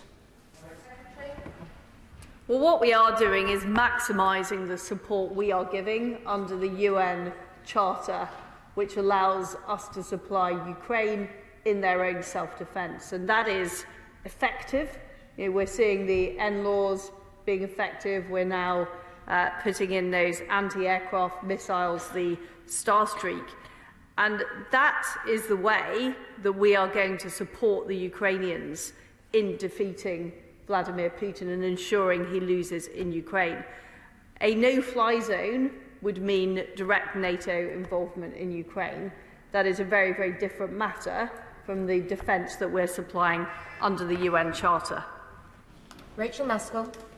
Thank you, Madam Deputy Speaker. At the UN General Assembly, we've seen some key votes where the vast majority of the world has come together to stand with Ukraine, but we have seen first 37 countries and then 38 countries remaining neutral, either actively or passively abstaining. What work is her department doing to help those countries move into a safer place, whether it's around energy or food dependency, or indeed for their security?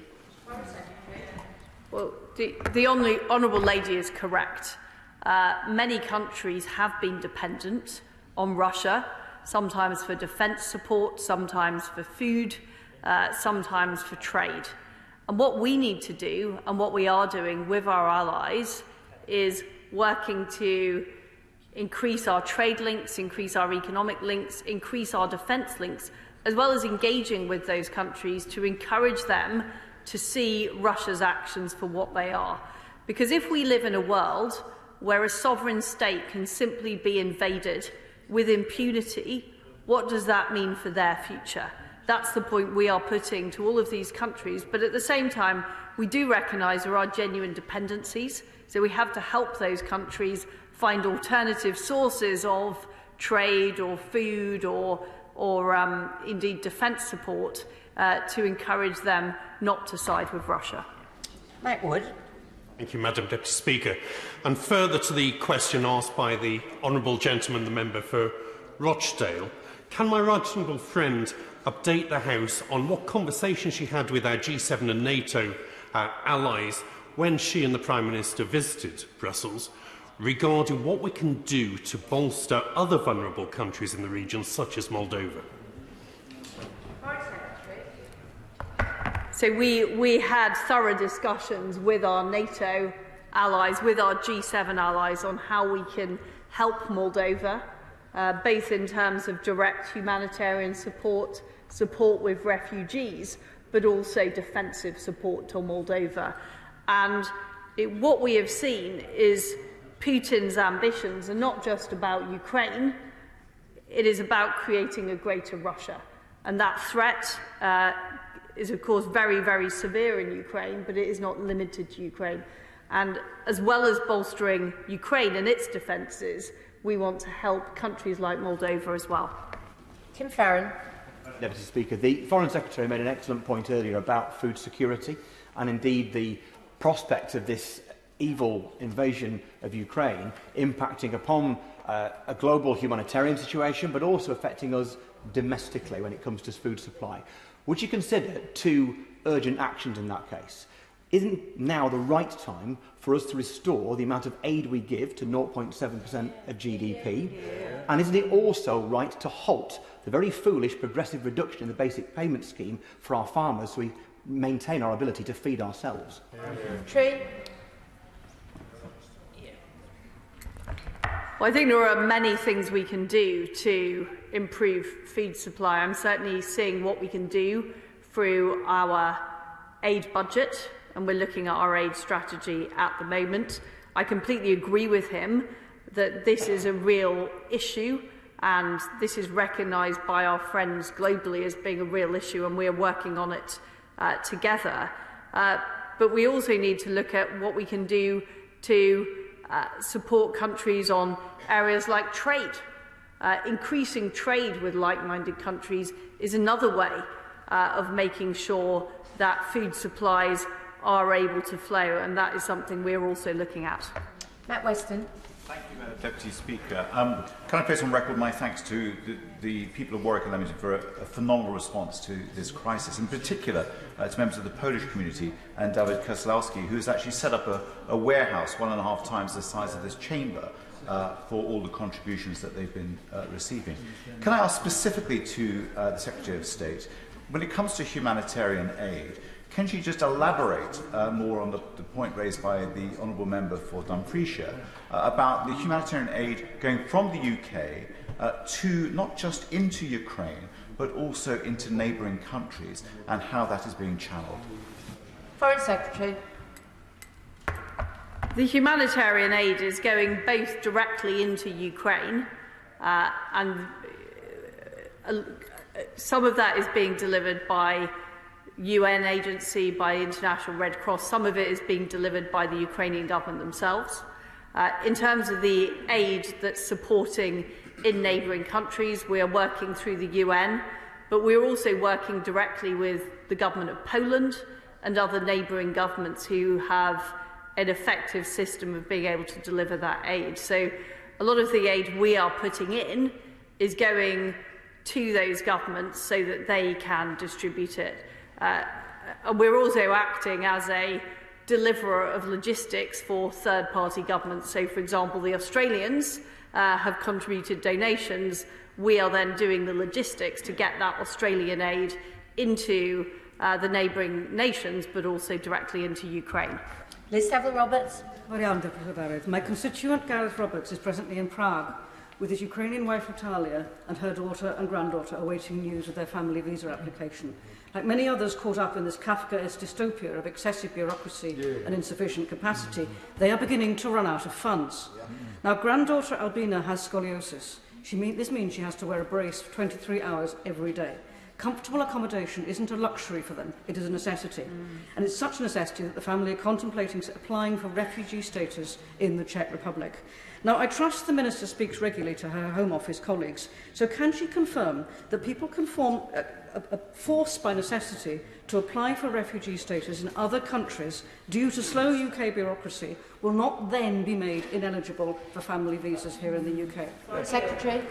Well, what I suggest, the Honourable Lady, is I will take up her case urgently with the Home Office to get it resolved as soon as possible. Dame Diana Johnson. Thank you, Madam Deputy Speaker. Like the Honourable Member for Wellingborough, I'm concerned about the mass movement of women and children from Ukraine, opening up opportunities for human trafficking and particularly sex trafficking. At the weekend, it was reported that the Homes for Ukraine scheme risks operating as Tinder for sex traffickers, according to a number of charities. So I just wondered what the Foreign Secretary had to say about that. Foreign Secretary. Well, there are criminal justice checks done on all of those participating in the Homes for Ukraine scheme to make sure there is proper safeguarding. I do agree with the Honourable Lady about the very concerning issue of human trafficking at the border. We have over 300 staff in the region working with the international agencies to prevent that from happening. But the Honourable Lady is right, it's a very, very real risk that we take extremely seriously. Wendy Chamberlain. Madam Deputy Speaker, communities across the UK, such as Newport in my constituency, which is twinned with Zolotarevo in Ukraine, have offered accommodation to Ukrainian refugees. And in response to my honourable friend from Oxford West and Abingdon, the Foreign Secretary said that there were some transport options for Ukrainian refugees coming to the UK. But can she advise if additional financial support might be available, and might DEC resources be used for that? Well, I can tell the Honourable Lady that this support is being put through the UNHCR and the local governments in countries like Poland, who we are working very closely with. There is support, direct financial support being provided, but there is also Wizz Air have opened free flights from Warsaw to the UK. As I've said, Eurostar does as well. So there are a number of routes people can use. The key point is when those refugees cross the border into Poland, they are provided with that information by the Polish government so they can access those resources. Andrew Gwynn. Thank you. I want to pay tribute to the Ukrainian armed forces, to the resistance fighters and indeed to ordinary citizens for the fortitude that they've shown in the face of Russian aggression. Look, it's human reaction. I can't help feeling there's more that we can and should be doing to help them at this time. But the Foreign Secretary will have seen media reports about Russia's Plan B being to carve the country into two distinct territorial units politically. In her statement, she says, "We will restore Ukraine's territorial integrity and sovereignty." I agree with her, but what does she mean by this? Foreign Secretary. Well, first of all, I think any media reports about what the Russians are planning to do should not be taken at face value. What we know is that Putin is not succeeding his plan, and he is desperate and he could go to any measures, and I think we need to be clear about that. I agree with what President Zelensky has said, that he wants to see the entirety of Ukraine's territorial integrity and sovereignty restored. That is what we are supporting him to do. Jonathan Edwards. Madam Deputy Speaker. The UN's World Food Programme is warning that the war is creating a shockwave through international food markets, further inflating prices and disrupting supply, which will lead to dire consequences for global hunger. Will she reassure the House that supporting international efforts to alleviate suffering in famine-ravaged countries is a priority for the British Government? Foreign Secretary. It is very much a priority. We're working closely with DEFRA, we're working closely with our international counterparts to address this very, very crucial issue. Bill Esterson. The Foreign Secretary gave us the figure for the number of Ukrainian refugees who have been approved to come to the UK, but she didn't give us the figure for the number of refugees who have arrived here. Is that because she doesn't know, or perhaps she can tell us why it is she's giving us one figure but not the other? And isn't the logic of what she said about the need for changes to the Home for Ukraine's scheme that the government should introduce a humanitarian visa so that people can come here without all the bureaucracy and the kind of difficulties that we've heard from honourable members this afternoon? Secretary.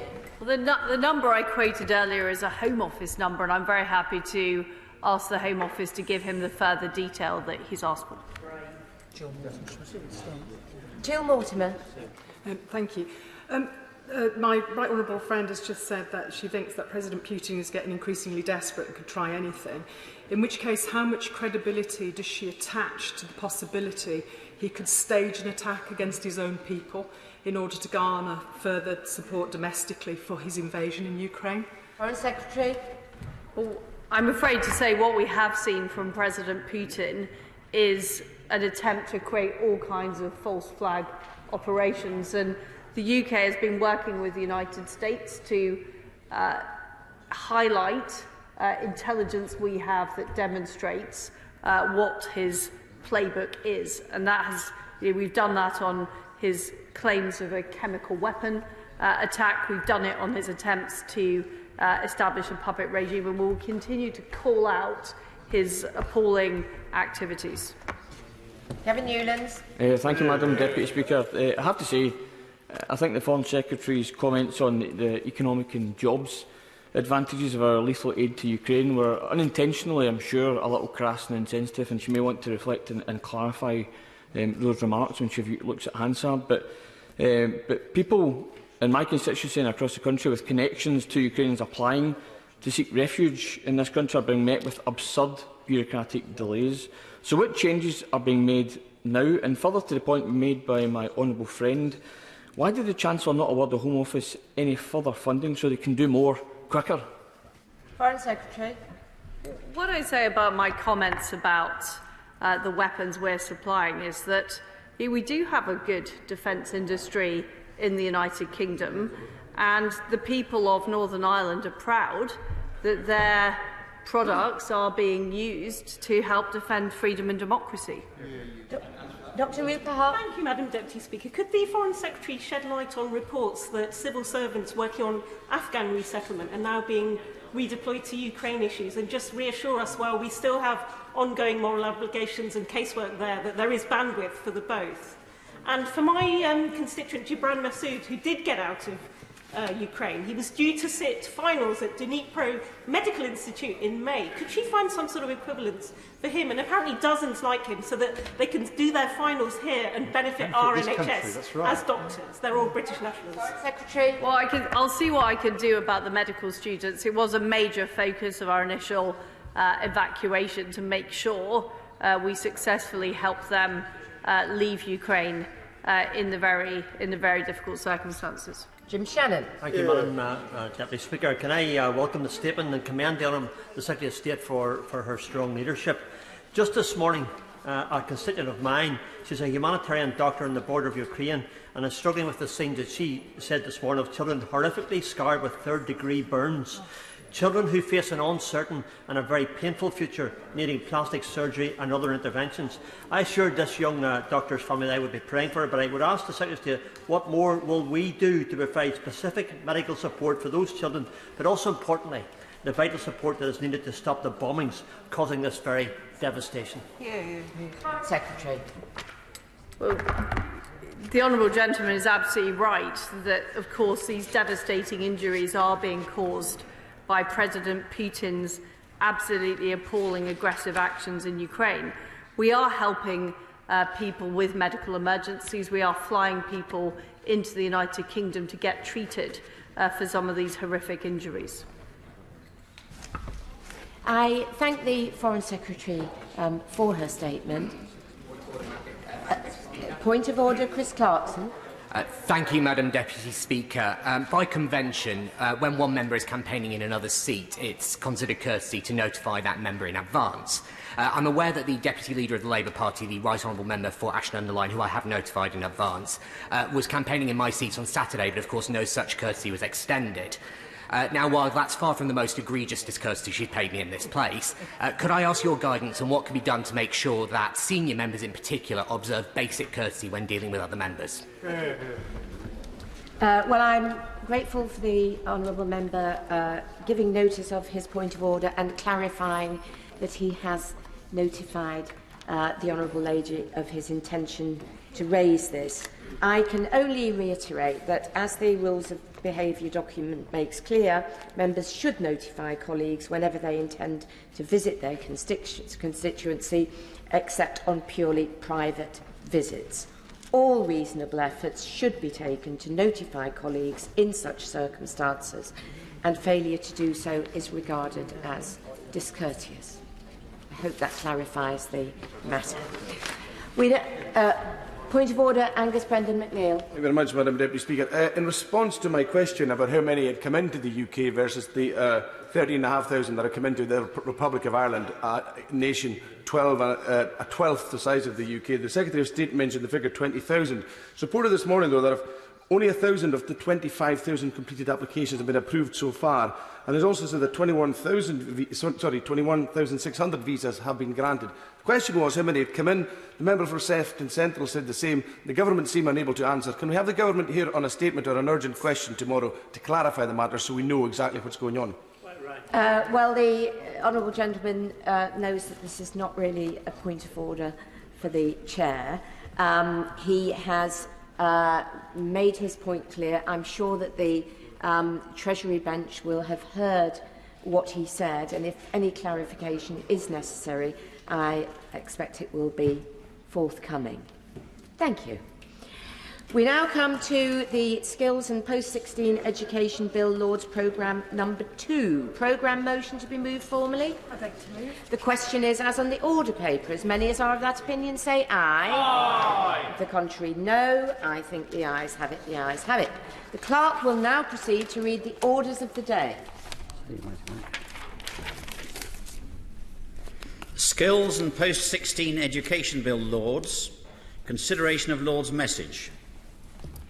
Now, We begin with the Government's motion to disagree with Lord's Amendment 15B, with which it will be convenient to consider the other Government motion as on the notice paper.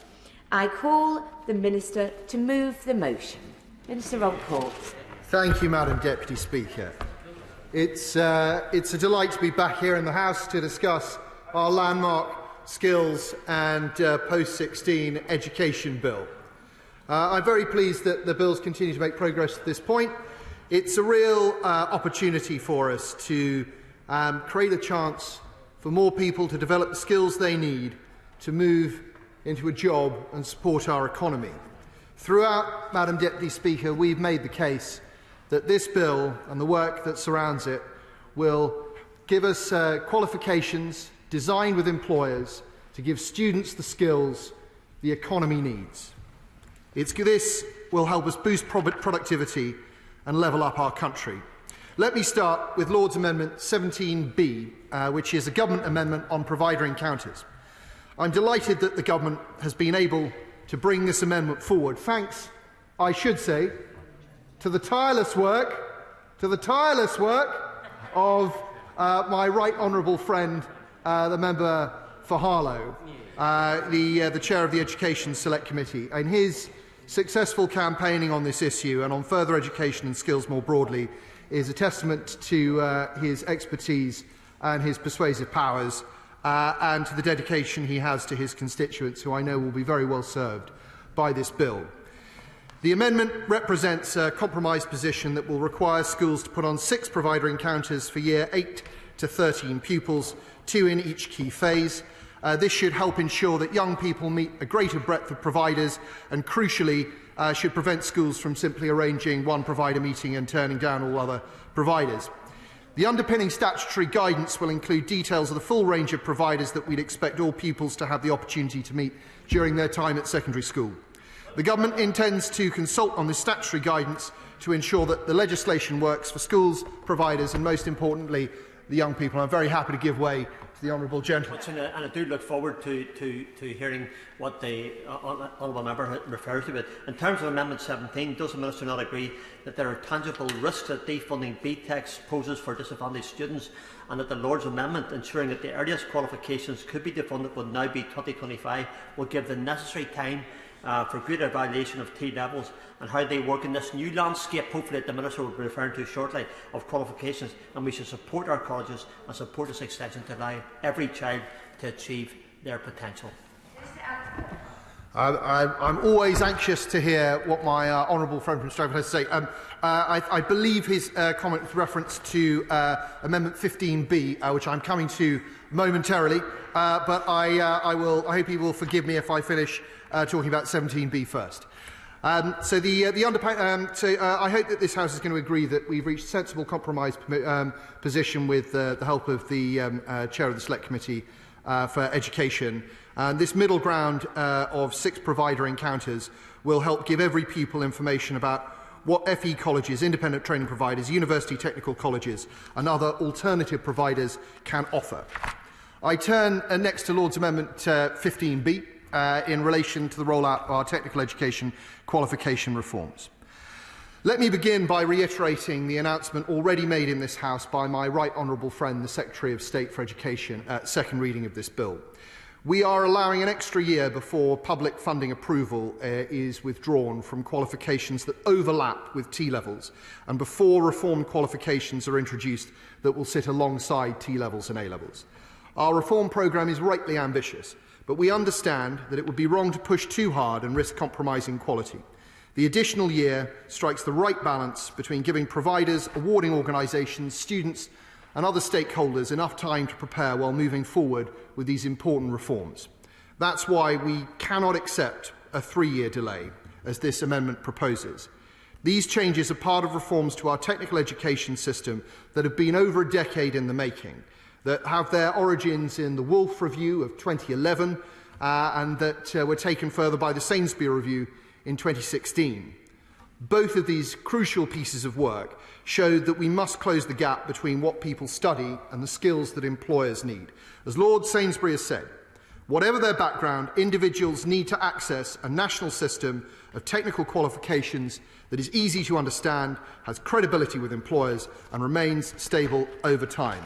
T-levels, Madam Deputy Speaker, will deliver on that pledge. They are a critical step change in the quality of the technical offer. They have been co-designed with over 250 leading employers and are based on the best international examples of technical education. We've already put in place significant investment and support to help providers and employers prepare for T-levels. By 2023, by September next year, all T-levels will be available to thousands, many thousands of young people across the country.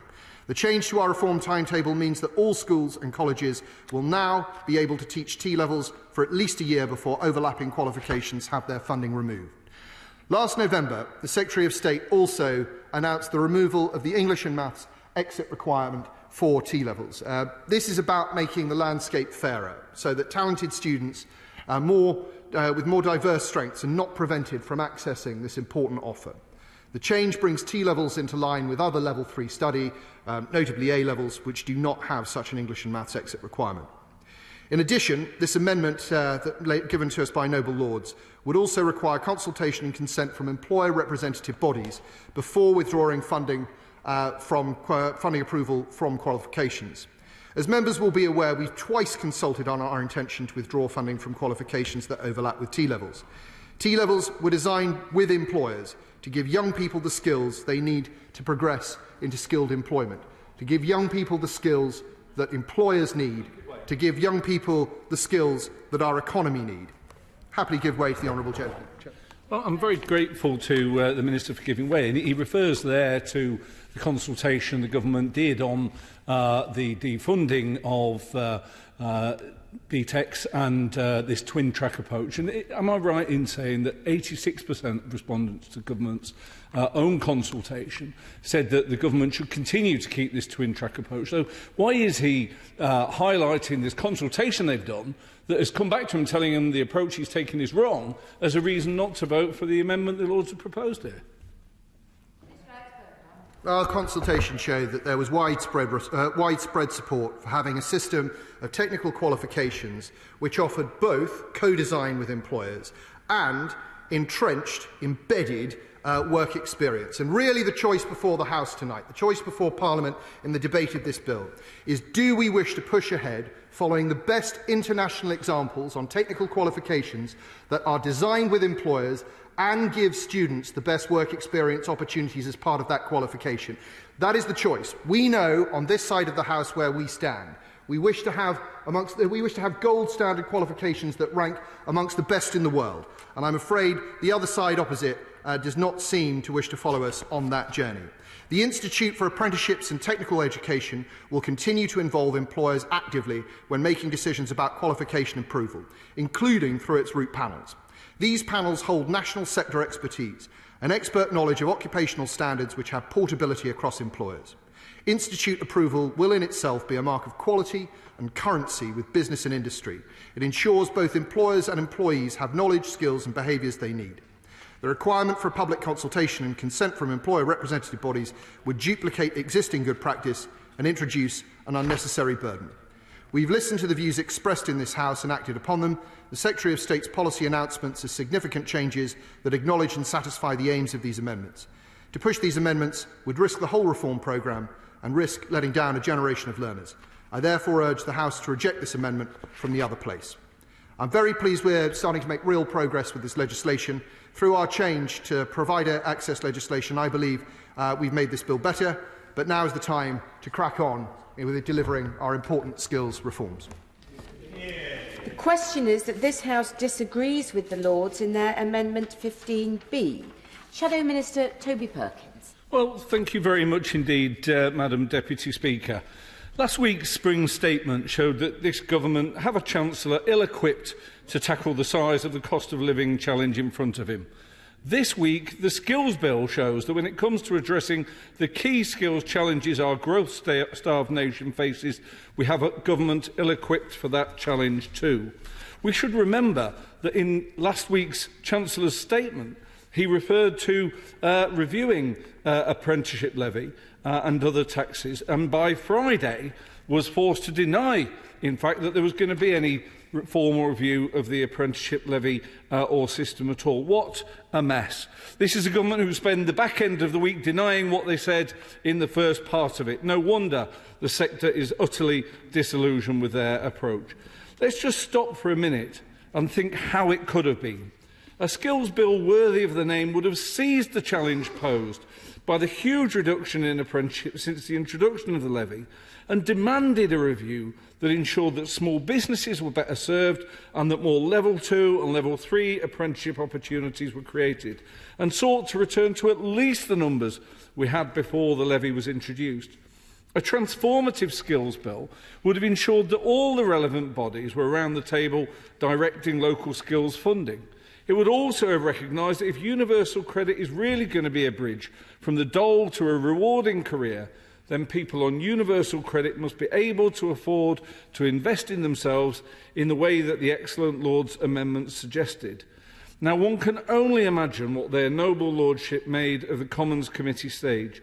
A range of peers from across the political spectrum had brought their considerable knowledge and experience to bear to strengthen this act of educational vandalism, as Lord Baker described it, and voted through a series of amendments that a wide variety of knowledgeable judges, including groups like the Association of Colleges, had described as strengthening the bill.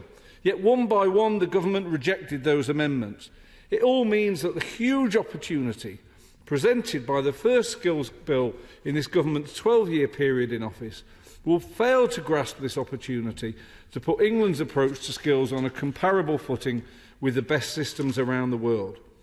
Now, when the noble lordships reluctantly agreed to place just two further amendments in front of us today, on Amendment 15B, when this bill was first debated 9 months ago, we had the Secretary of State and Skills Minister of that time in dismissive mood, decrying BTECs for all they were worth.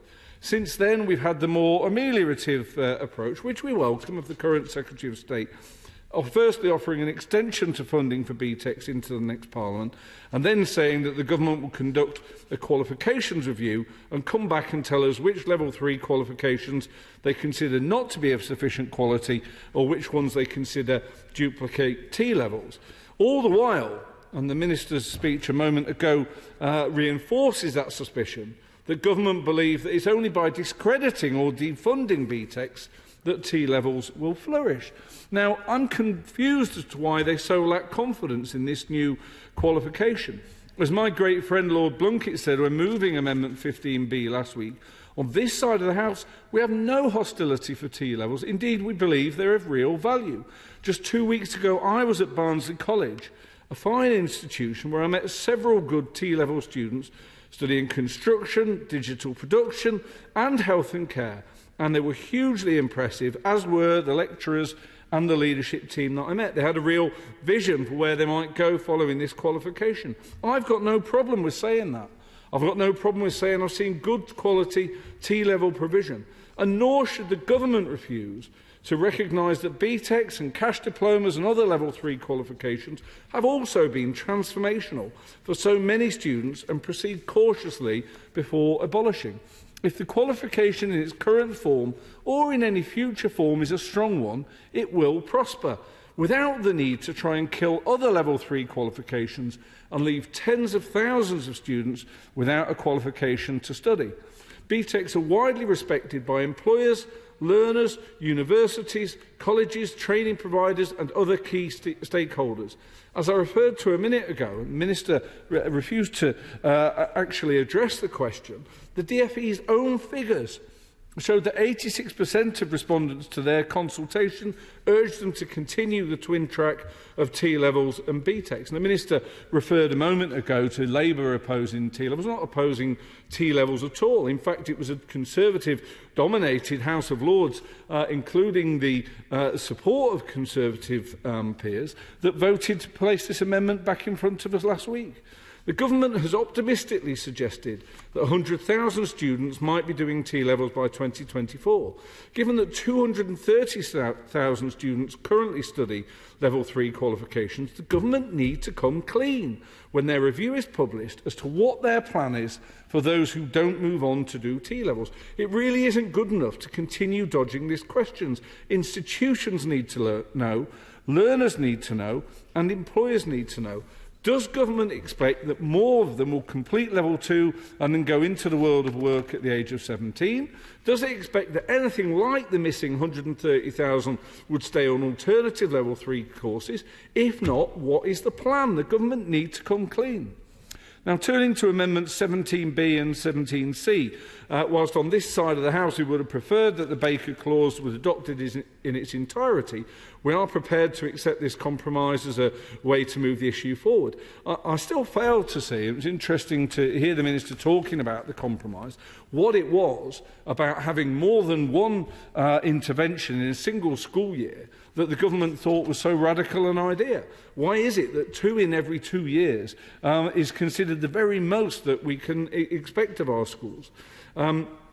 Notwithstanding that, given that at least 50% of pupils do not progress onto an academic route, children and young people should have as much support as possible to learn about the wide range of opportunities open to them. And I welcome that these two interactions must be separate and different to each other. I would like to impress upon the Minister that these interactions must be of high quality and must be impartial. I also think government need to acknowledge that the perspective on the current operation of the Baker Clause differs considerably depending on whether you're a student or a provider. All too often, apprentices I've met have told me they weren't made aware of apprenticeships while at school. Just a few weeks ago, I was at the Remit Automotive Apprenticeship Academy. Just 5 of the 25 students who I met said that apprenticeships had been discussed at school and that they'd received proper careers guidance. I suspect that if we spoke to their school, we would have heard a different tale. So ensuring that these interactions are done in a meaningful way, which really opens school children's horizons, is so important. So, Madam Deputy Speaker, whilst it remains a regret that more of the excellent Lord's amendments were rejected by this House, it is our intention to support the Lordship's 2 remaining amendments in front of us tonight. And beyond that, we give notice that as this government has clearly run out of the ideas required to address the skills shortage they've created, a future Labour government will tackle the systemic failure which has seen this country fail too many students and leave England's employers consistently complaining that under this government too few people leave our schools ready to work. It will take a Labour government to drive the partnership and collaboration required to bring government, employers, metro mayors, local authorities and others together, reform what isn't working and develop a skills ecosystem fit for purpose that delivers work-ready students our employers demand and our economy and our country so desperately needs. Robert Helton.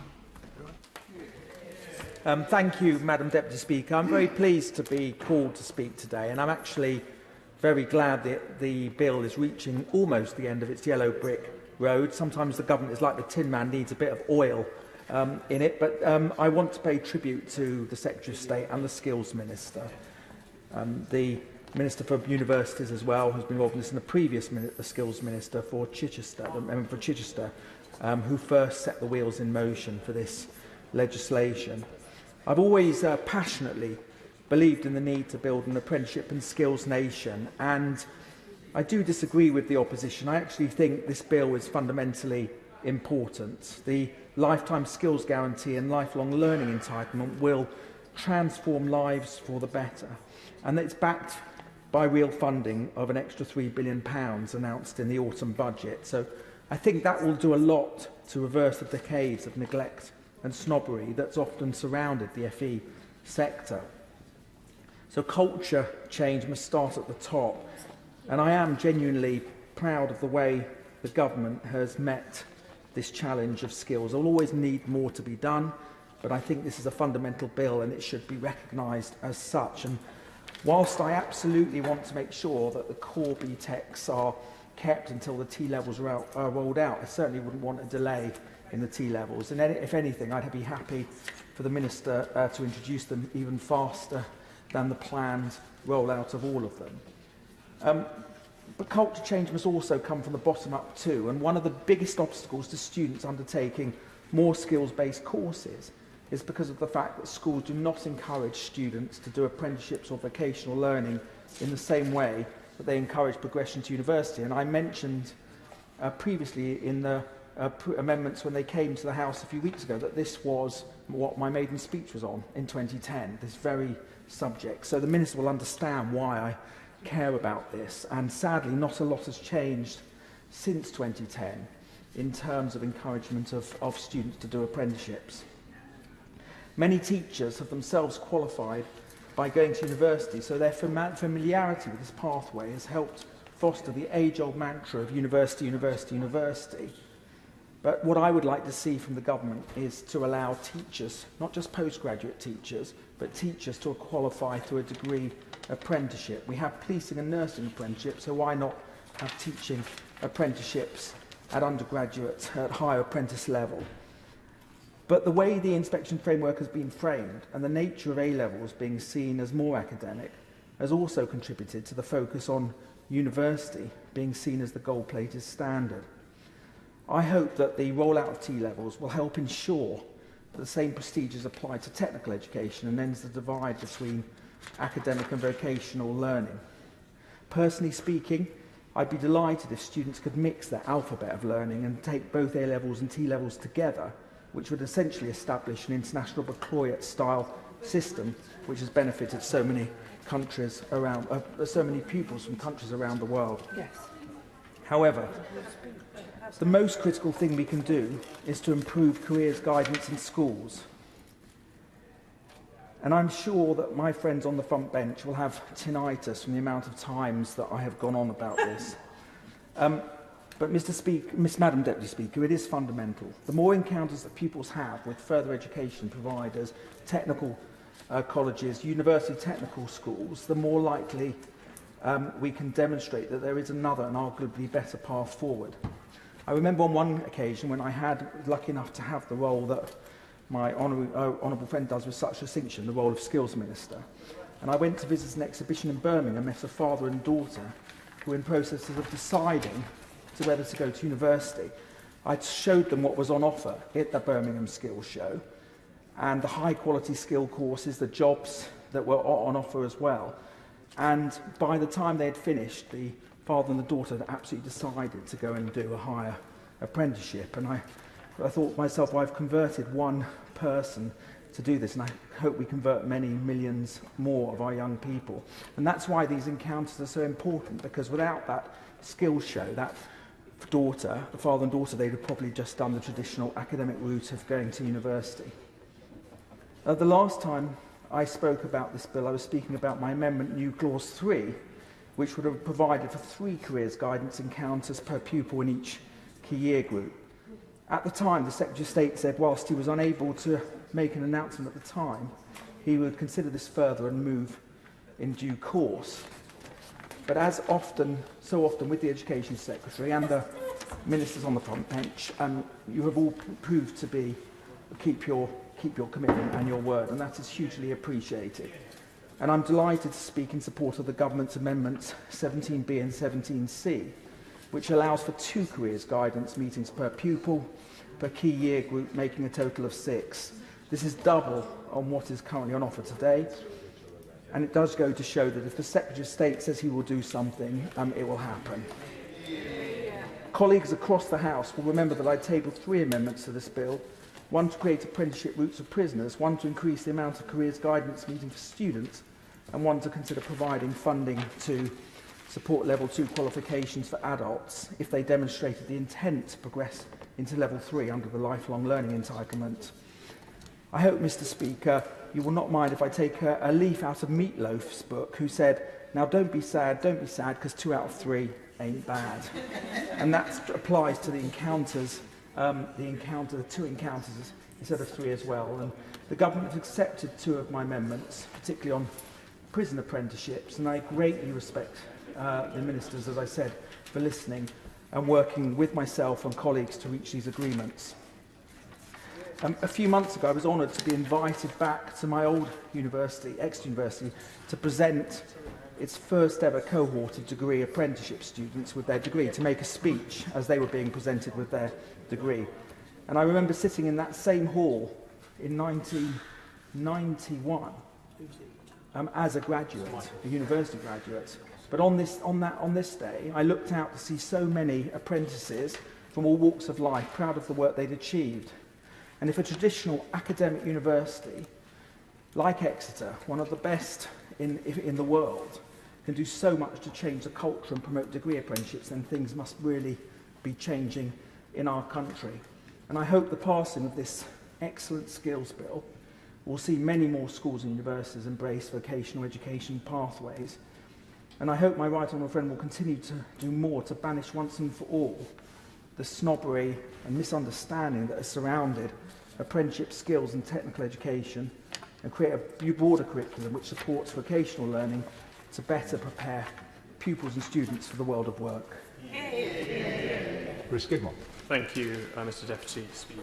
Can I iterate my honourable friend for Harlow's general remarks about the fact that this bill overall is welcome, and that I will be supporting the Lord's, well, I won't be supporting the Lord's amendments. I'll be supporting the government in the motion to disagree, because I think it's important that this bill does see its final passage and that we get on with this important journey of an integrated education system. I should declare for the parliamentary record on my register of interest, I'm chair of the Lifelong Education Commission, which I set up with Res Publica to look at some of the long-term structural issues that underpin why the United Kingdom, in particular England, has been such a difficult country when it comes to having that long tail of underachievement when it comes to skills provision, in particular when looking at the government's mission to level up for the future, the need to place skills at the front and centre of an agenda where we see 6 million people still just hovering around having only qualifications at level 2, and there is a desperate need to ensure that we give more people the opportunity to enhance their qualification levels, to be able to apply for the many jobs, which there are many vacancies, and it's not because we have people refusing to do these jobs, partly it's because those individuals don't have the skills capability to be able to engage with that process, and they're desperate to do so. So giving them that sense of, well, they're matching their skills with the ambitions that they have is so vital. And this bill begins that sort of long process now of moving away from a top-heavy system that focused unduly on universities and didn't give the FE sector the opportunity and the investment that it needed to progress. And now hopefully we will now focus on tertiary education overall instead of pitching HE against FE. I would, however, say that this must be just chapter 1 of that educational revolution. This bill only goes so far. As has been mentioned by the member opposite, there are a number of caveats which have yet to be addressed, particularly when it comes to financing. I am particularly interested when it comes to looking at lifelong education. These learners are not 18-year-olds able to access loan finance, and even if they are able to access loan finance, they've got other issues. They've got families, they've got mortgages to pay, they've got other debts to pay, and simply by saying, well, you can apply for an additional loan isn't going to work. We need to look at having the opportunity for grant financing and to understand actually what are the pressures that are being placed on individuals and the future barriers they will need to overcome if they're going to be able to access the opportunity for lifelong learning. And with that, I will continue to press. I put down 9 amendments in this process, all of which were not accepted by the government nor taken up by the Lords, sadly, just the other month. But the question around the skills provision and the lifelong loan entitlement and the lifetime skills guarantee only applies to a small proportion of the overall population. I wish that it were expanded, and I hope the government recognises that ambition should be realised, particularly for those individuals who may have received levels 3, level 4, level 5, even level 6 or 7 qualifications. If you need to retrain, you're potentially a degree you took 20 years ago, you are not able to access the opportunity to do that retraining. And I really do think for the future that we need to be more inclusive about the opportunities for how we look at lifelong learning and how we look at skills provision, because at the moment this skills bill only addresses a very small segment of society, a much needed segment of society that needs to be addressed and tackled, But let's look at chapters 2, 3 and 4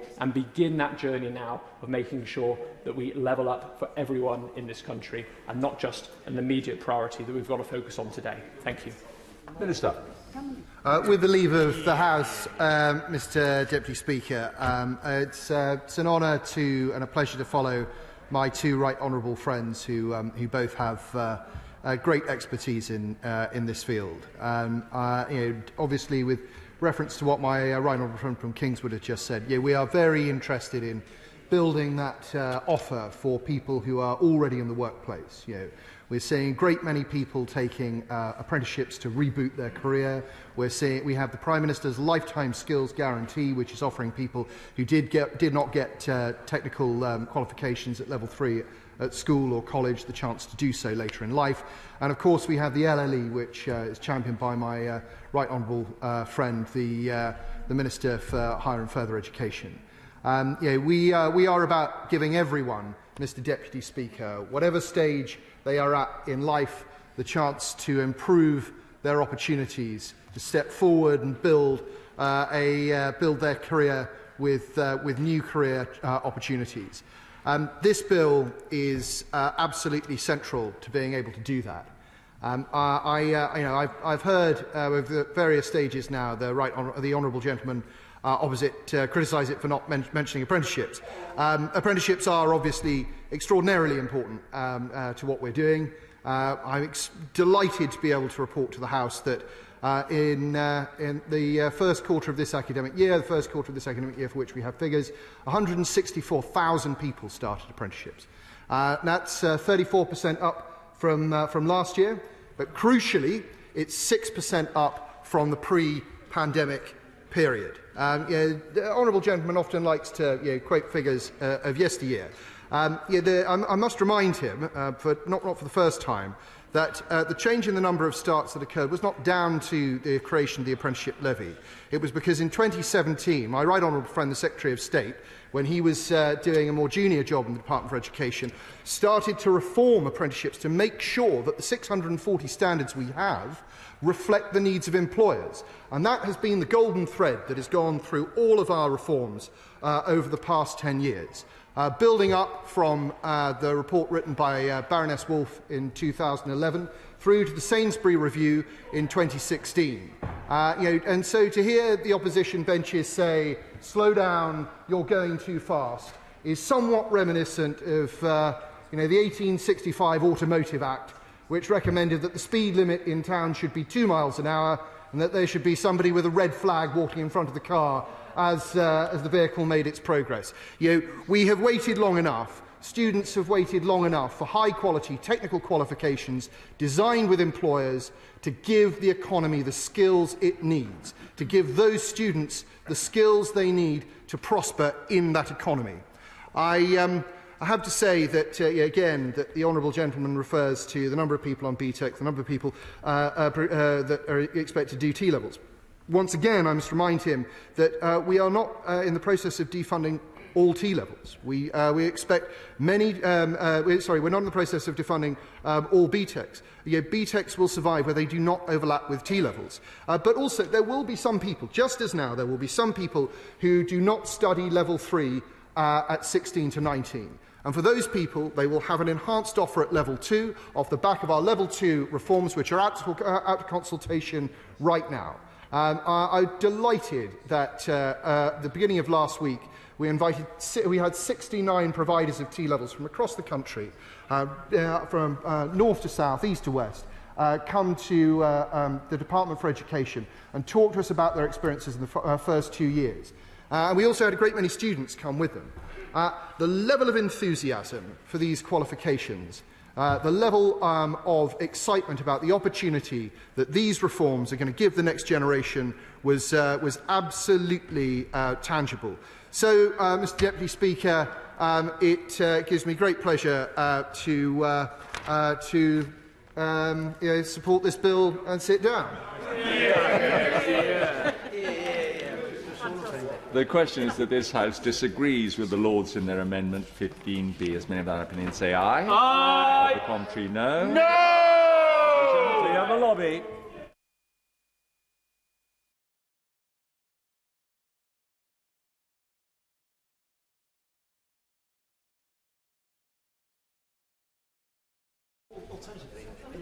Order. The question is that the House disagrees with the Lords in their Amendment 15B. As many of that opinion say aye. Aye. Contrary, no. No. Tell us for the ayes, Gareth Johnson, Michael Tomlinson. Tell us for the noes, Colin Fletcher and Mary Glendon.